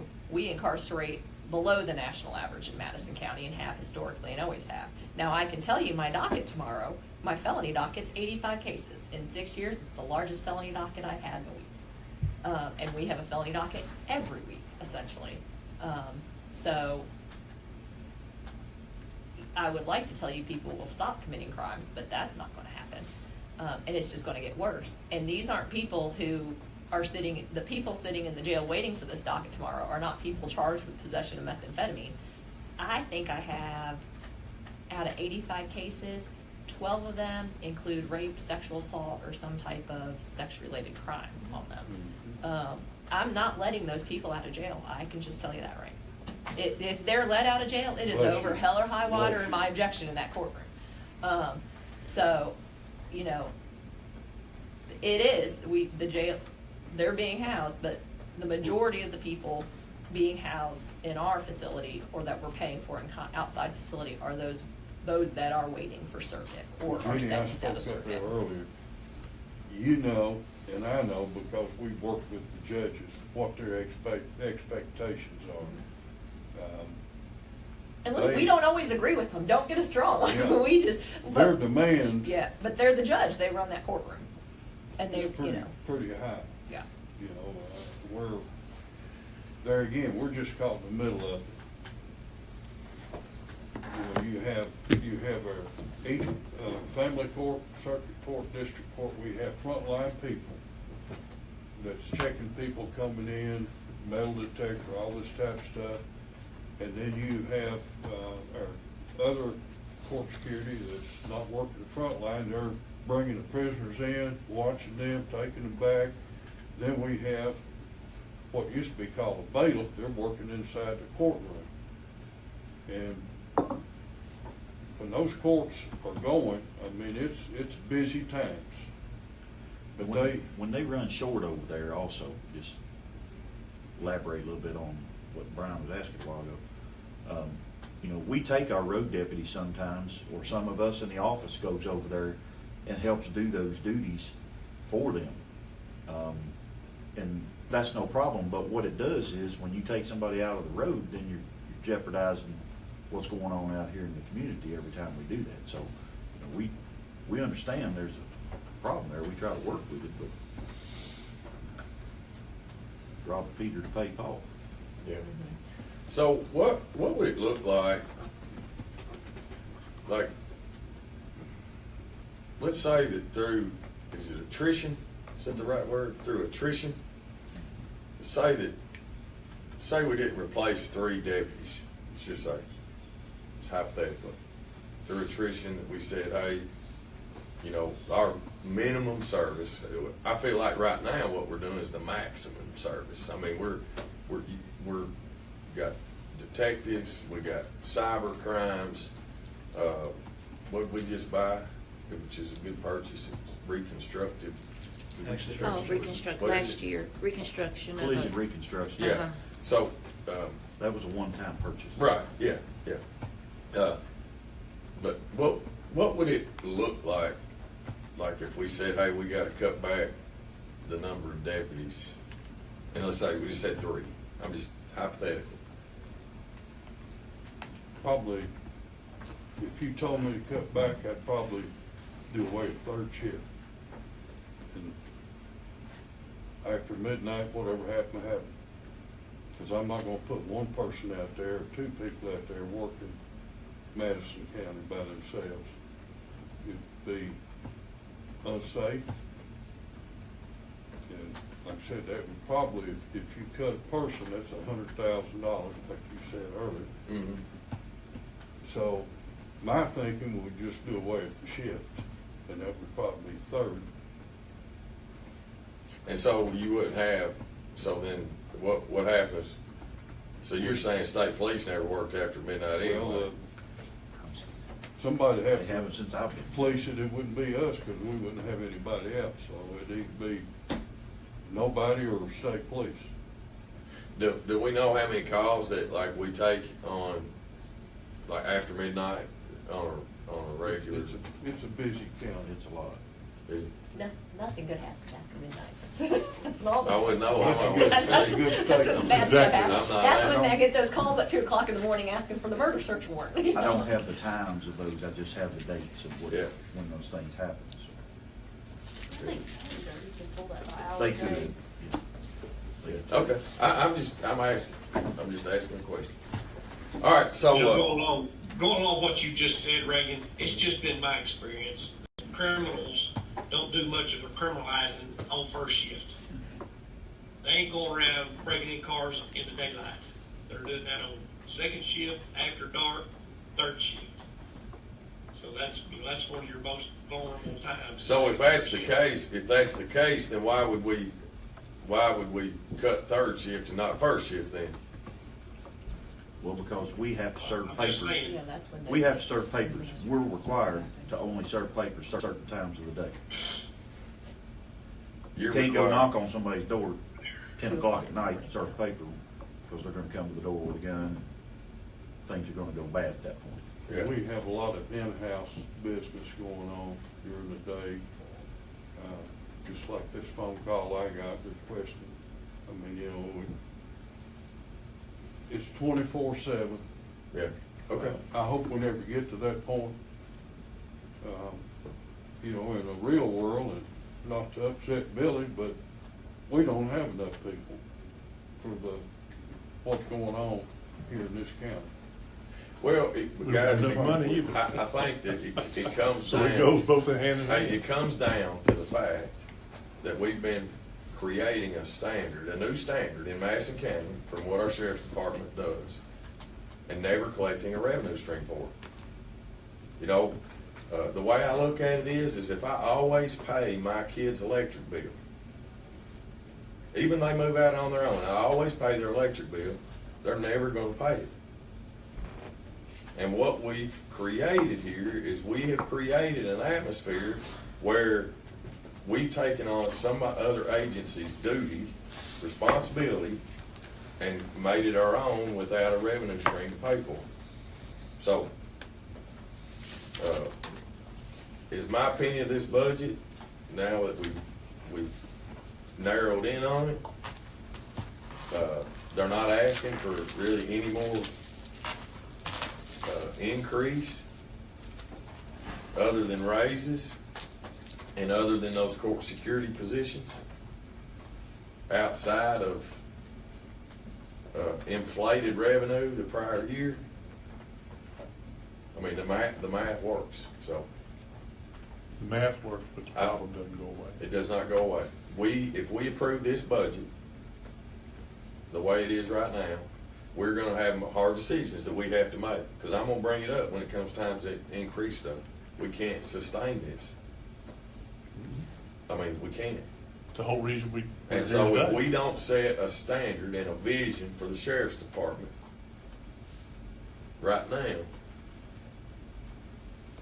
then, I mean, we're gonna have the same discussion year after year. I think you're seeing it even in what the state's doing right now, is, you know, we've got a state police that's not manned in Madison County, but we're gonna build a state police post in Louisville. And they're shifting their focus. They're saying, well, if you guys are gonna do it in Madison County on your own, we're gonna take this revenue. Now, I supported and I voted for that man.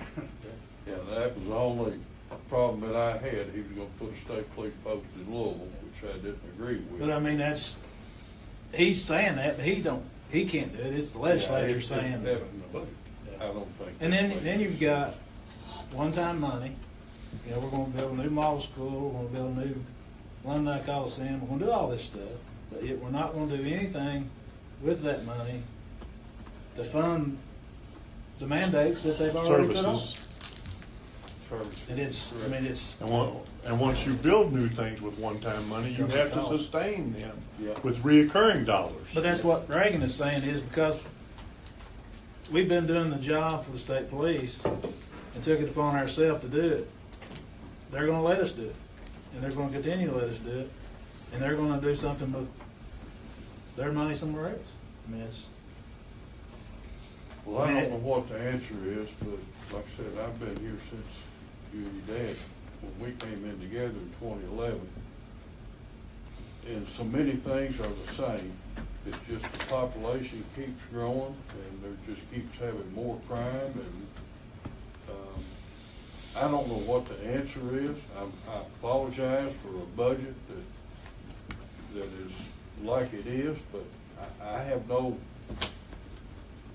nothing other to say that, you know, I'm elected, you all are elected, I'm trying to do the best we can. But it's a headache. I don't think, since I've been sitting here in this seat, I don't think I've ever enjoyed a Thanksgiving or a Christmas because you got this budget.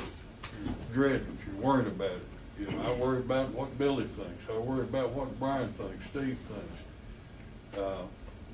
You know, there's things just like coming in today. Fuel had went back up to $3.09. There's things that you can't help.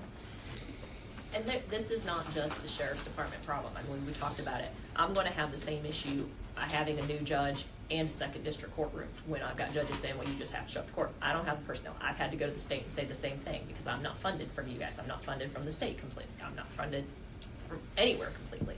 But we just had this conversation with Richmond Police Department. I was in a meeting with Jill yesterday and called and I was like, why the hell don't I have SROs in every school in the city of Richmond? It's not just a funding issue from the schools. They don't fund it. You know, we talk about they don't want to fund it. But also, Rodney Richardson can't get people to want to be police officers for the rate of pay that they're going through and for what they're dealing with, not just the money, but what are you dealing with when they're out there on the scenes? I mean, you know, the county's not gonna necessarily be in the position to make the sheriff's department the highest paid law enforcement in the state or in the county, but it doesn't sound great when you're the lowest. Someone's gotta be the lowest, but it's never the great sounding position, right? Like,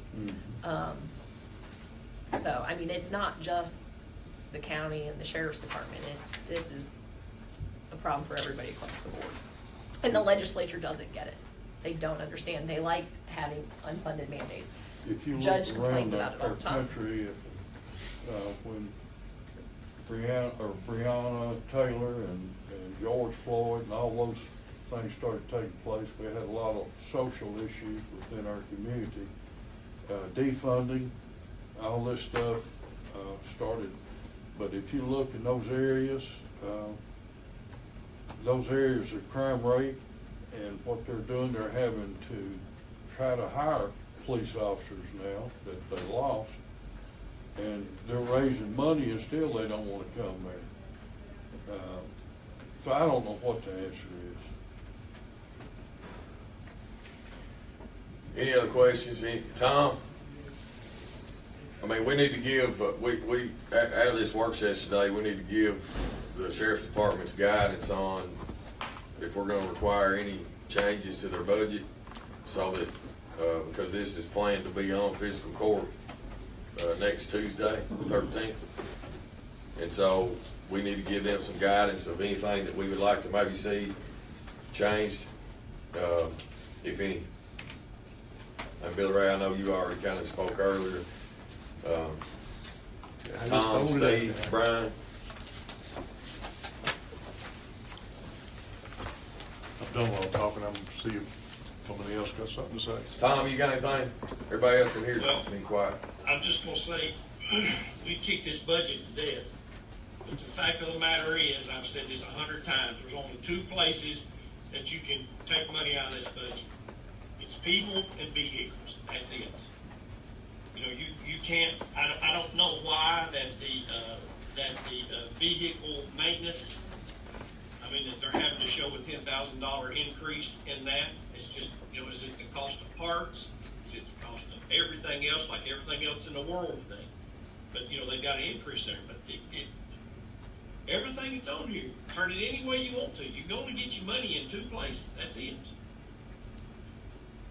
And with that is a cost. That's what it all comes down to, is the cost of it.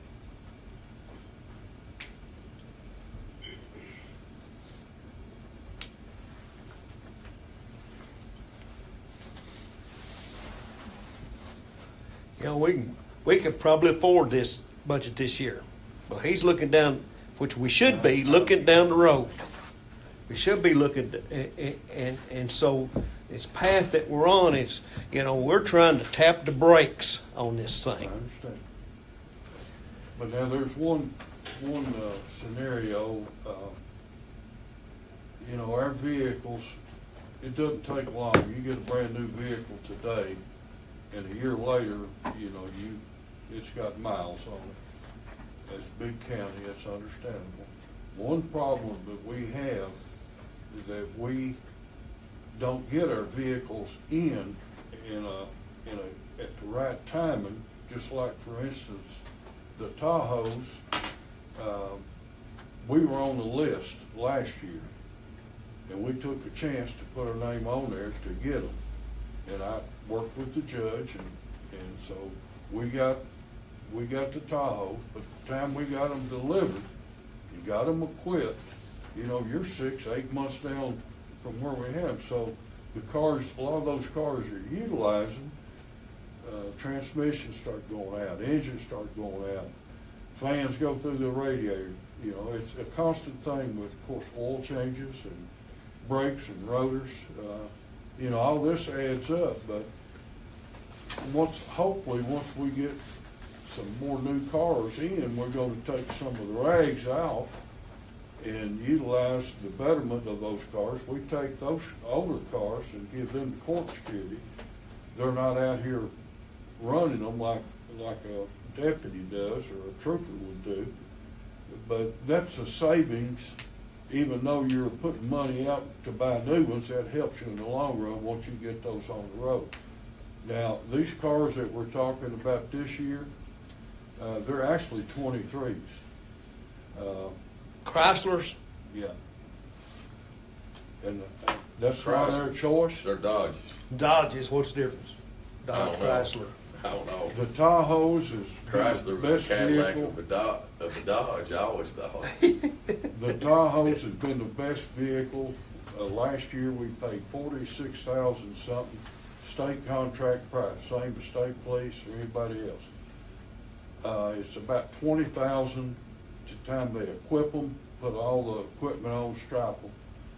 So, last year, we were averaging about 67,000 per unit. Going into this year, October, we started doing our looking out, and we had to give them a list of how many we wanted and how many we were gonna take, and we couldn't do that. So we didn't get on the list, but they had not even started building a Tahoe, nor even given us a price list.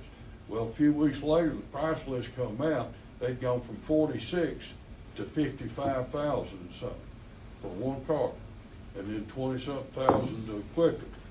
The Fords were the same thing. They were 48 months, time you ordered it, or not 48 months, it was 36 months, I think, to get on the list, to order them and for them to come in, and they were gonna be in the low 50s, because they didn't have the actual price. They just told us it was gonna be a certain increase, there's gonna be 50-something, 51-something, 52,000. The Dodge Durango was going to be in the 40s, and then we had a contact that said that we could get those. He had some 23s that he still had, and we could get those for brand new for 42 something a piece. So, you know, we're trying to do the right thing, but I mean, they've got them ready to go, other than once we get them delivered, then we have to take them to get them 20-something thousand to get everything put in them. Judge, Something else. I don't see the vehicles being the solution. It's services, and services is people. Yeah, one of the things, two things I want to bring up, one of them I forgot, but one thing that we need to realize too is that, you know, for 30 years, CSEP has paid for the MDTs and the radios and all that stuff, all right? So just I want y'all to know it and know it's coming. CSEP goes away. There's no more MDTs, there's no more radios, and it's not being paid for by a federal grant. It'll be paid for by the sheriff's department, which paid for them by fiscal court. So, you know, a $5,000 radio, which probably in 10 years, lifespan's 10 years, it's probably not gonna be 5,000 anymore. I mean, it's probably gonna be 7,000, right? So you got how many ever radios in the sheriff's department times 7,000 that we have to project for? You got the computer system in the, no, That's funded with local dollars. Well, that's car radios. Only if That's it handheld radios goes. on top of that. only if it, No, the MDTs are funded today by local dollars, not by CSEP. The mobile radio. Mobile radios. They're two Mobile different radio. things. so his little kiosk in his car is not funded by CSEP? Nope, they're paying for that. So that's already paid for in their Part of budget. it. Okay, so the handhelds then. Yeah, but they do have a handheld and a portable radio in their car, so you're talking $10,000 in radios in a car. Okay, there you There's not go. fixed. I knew there was something in a car. Yep. There's a mobile. But it's not the computer system or whatever. Correct. Okay. Yeah. And It's a radio. another thing, which has not been mandated, a lot of agencies have gone to it for certain reasons, is cameras. You know, I'm sure that would benefit their courts in a lot of ways, prosecutors and stuff, but, you know, that's gonna be an expensive lick if that ever comes.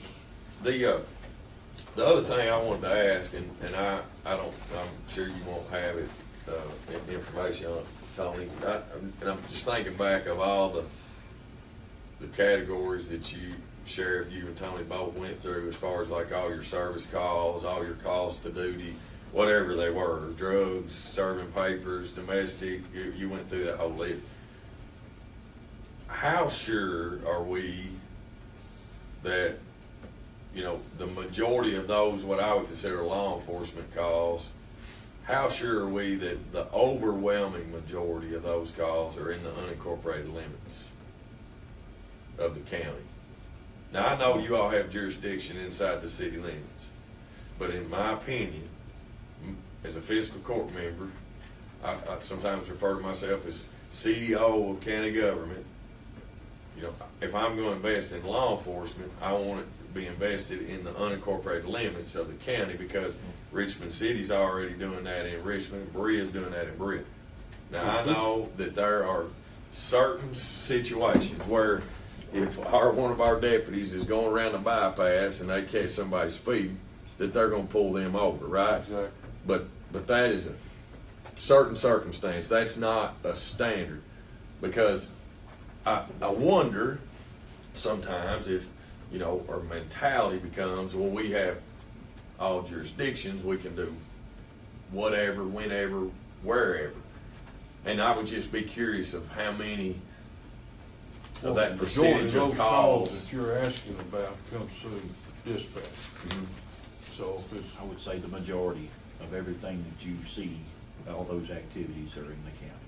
Granted, the perception is because the sheriff's office is here, the jail is here, the courts are here. You know, all of our cars are here all the time because that's where we work. You know, that's where our home base is, so to speak. Yeah, I understand So, that. you know, we got people coming and going, so that's where they see us at. But I would venture to say, and I know you know this, because all these town hall meetings we go to, people comment to us, I see the sheriff's office out here all the time. Thank goodness, you know. So I know that we're getting in those remote locations, and the people out there tell us that. Well, and then when we have someone come in the office that wants to see a deputy, first thing we ask them, we'll say, where do you live? Do you live in the city or Berea? And we Well, send them on I think their way. I think that's where data is good, and we've had this conversation, that we can say it all we want, or we can think it, we can speculate on it, we can perceive it to be truth, and to us it's going to be true. But, you know, I think court security is a good example in this budget. I don't know that anybody would have been able, we hadn't broke this down, if they would have thought that, you know, potentially $300,000 is court security is costing us over what we're bringing in revenue. And so I think, you know, data collection on that, because Also understand that, and I know you know this, since they've annexed so much areas, I mean, you know, there's not a whole lot left out there that we're not touching some way, form, or fashion. So, I mean, we go to every bit of the county there. But as you're crossing to and from, you're going through the cities at some point. yeah, right, yeah. But if our priority is to cover the county, That's where And the let- priority is. From a law enforcement perspective, Right. yes, not serving papers, because right, they have served right, papers. they have mandates. wherever. But That's if, where our but if priority our is. priority is serving the county unincorporated, because there's two other police forces to do that, yeah, Richmond. then anything we can do internally as far as efficiencies, because I do see a lot of sheriff deputies that's pulled over a student or pulled over this person or that person, and I know they're doing the right thing, but again, if we go back to the only place we could be more efficient per se is within services, which is people, we ought to be taking a look at that. We ought to be taking a look at that. You also Whether it's a ball game, a softball game, a high school soccer game, an EKU game, anything where we're providing a person, which is service, we might have to take a look at not providing that in the future. And a lot of our papers that we serve, you know, they'll have a Richmond address, they'll have a Berea address. Well, paper But you have service, to do you that. have to. You That's- have to that's do the that. exception. We have You to don't do have to be at paper an EKU game. You don't have to be at a soccer game. You don't have to be on Lancaster Drive inside of Richmond pulling somebody over for a ticket. I'm just using that example. I'm not saying I'm right. Well, I'd bust somebody's ass if they were driving down Lancaster Avenue and they seen a violation, especially if it was harming someone or could harm someone if they didn't do their job. I understand what you're made of and what you've done in the past. I'm asking you to look at what you're going to be able to afford to do in the future. That's all I'm asking you. Look at what you can be able to afford to do in the future and be proud of what you've done in the past. That's all I'm saying. The world's a changing. Tom, Tiffany pen at. you have something? You look like you want to speak. No? You good? Okay.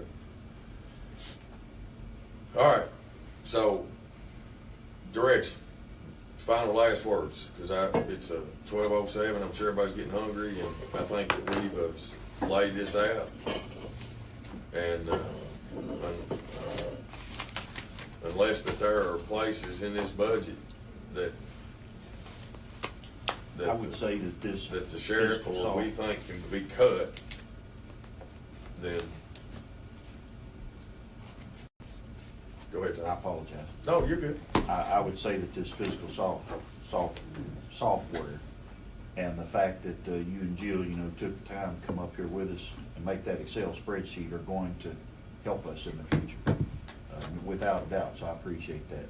And I think that if given time, you will see, we'll be more accurate in our projections now, and perhaps you won't see some of these deficiencies that we've had. So, my point of saying all that is, I hope that nobody has a knee-jerk reaction and thinks that, we just need to do this or do that right now. Wait to see those trends that you're talking about within the software that we have, and then make a judgment based upon that. Well, I'm gonna say it one more time, is I'm concerned with that revenue stream, a revenue stream to pay for providing law enforcement in this county, that we're not gonna be able to sustain it long-term. We're not. There's a lot of other mandates. We are not mandated to provide law enforcement. We are not. And the reality of it is, the sheriff's office is not either. I mean, it's not what their constitutional duty is, but I know that's what we've done. That's what we've. Well, and I think a lot of that's because it's not gonna go over gangbusters when you all start answering calls and why there's not a sheriff's department on a call somewhere. We get No, all- but somebody's got to do it. But if we as elected officials, I'll say this, when we have to stand up for a tax increase, we as elected officials all gotta stand up together. We can't just let the fiscal court members be the ones to take the brunt of it. Yeah, because we're sitting right here with the school board, like, as you said. We're not getting the maximum amount from them, which we should be. So there's a lot of different pieces that goes into the whole pie. And one Same with thing, the I'm glad you legislature. brought that up. Yes. Yes. So just FYI, on the SROs on your spreadsheet is school resource officers, and we're under budget, like we're over on that of 97, 18, 98. So they're gonna be collecting that. They're gonna be having a conversation with the He's already- school. We already did. Oh, you did? Okay, so that's coming to us. Yes, sir. So that'll actually be back in to this spreadsheet, is getting reimbursed for that, okay? So just FYI. Because I told him, when I sat down with the school, with Superintendent Gillum and Randy, I said, I'm fine with doing this, but it's dollar for dollar. Whatever it costs us is what we're getting back. We're not asking to make any money, but we're not gonna lose any. And so this spreadsheet allows us to truly identify that, and we're trying to capture every cost, vehicle maintenance of the vehicles, the insurance, the whole 9 yards. All right, and that number will go up this year because we know insurance premiums are gonna go up, so. All right, final last words. I think based on what we've learned through what you all done, and thank you for doing it with the spreadsheet and comparing, real numbers versus the inflated numbers, I think what it shows is it's basically the same budget with a 3% raise for deputies, and I'm fine with that.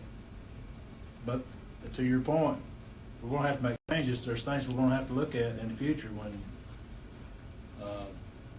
whether it be not replacing deputies when they retire. We're gonna have to look at everything. And, you know, the perception in the public is, and I was surprised after we tabled, or we voted to have a work session, I got calls and people were thanking me. I didn't expect to get that. I received And the same thing. I was kind of floored with it, really, because I figured it would be just the opposite. I said, what are you doing? You're not supporting the sheriff's office. And that's not what we were doing. But people were thinking. Because I think in the community, there's a perception that not just the sheriff's office, but the fiscal court and every office is wasting money. And that's just not the fact. And I know, you know, when we look at these numbers, we can see there's not a waste of money here. I mean, you're providing a service, and it has a cost to it. And the question for us is are we going to continue to offer that service because it comes with a cost? And that's where we have to get to. And, you know, all of us, you know, we're going to have to go to Frankfurt. We'll probably have to do it together. And we're going to have to ask the legislature, hey, you need to make ALC pay up. Make us whole. You need to make judges utilize technology. I mean, they can't just be the supreme beings of the earth. I mean, they've got a oversight just like everybody else, and they need to pay up. And we've got to work together to do that. And it's, you know, we have to help the sheriff's office perception with facts. You know, and they have to help us with facts. If it comes to a tax increase, which I would just soon not run again, to be honest with you, just to do that.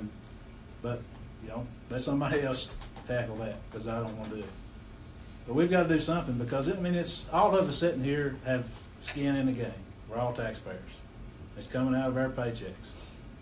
It's coming off of, you know, our children's paychecks. The biggest scary thing for me is to make a big cut and try to make big swiping changes, and then you have, like Steve and I were talking about, you have 10 years down the road, you regret it because you don't have that law enforcement presence. You don't have all these drugs confiscated, and it's in our community, and it's killed one of our children. You know, because it happens. I mean, this fentanyl stuff, it's not a poor drug. I mean, people will take a pill accidentally that, you know, what is that law that they just enacted? It was named after CARES Act, or not CARES Act. It was after the young man that took the pill and died. He was like, had a modeling career and all that stuff. And he took a anxiety pill because he thought it was bad, but it turned out to be fentanyl and killed him. I mean, it's affecting everybody. And I don't want to make a big sweeping change and say 10 years down the road we've made a regret. But I think where we're at right here is a start. I think we can move forward. This is my opinion. I think we can move forward with the data we've got, and everybody on the same page is we've got to start lowering our cost. We've got to start being more efficient. We've got to start looking at everything we can do to save money, you know, whatever that is. But I mean, I think based on what we've seen here, this is basically the same budget as we had last year. But we've got to do something different, because we can't continue to sustain it. Now, just for y'all's information, and I waited to say this to the end because I don't want us to, unless we're in an agreement that we're gonna start cutting. And Tom said it best, the only thing you're gonna cut is people and vehicles. That's really where you're gonna cut. So we have, in a sense, overpaid the sheriff's budget by $460,000. So, and if I can check on this, if I can find this out, we might be able to, as far as the contribution this year, be able to cut it by $460,000. It's not cutting his budget. It would be cutting our contribution, because there's already $460,000 there. Because we paid, basically, in a sense, we paid $460,000 too much when we wrote the program support check. So as long as we can use that 460,000, then we could deduct 460,000 from the 3.1 that they're asking for, to where it's not as big of a contribution. Now, it doesn't change their budget, other than our contribution. But I have to check with EMARS and the finance cabinet to see if we're allowed to do that. So it's just a possibility, FYI. And I wouldn't say that cutting is a bad word,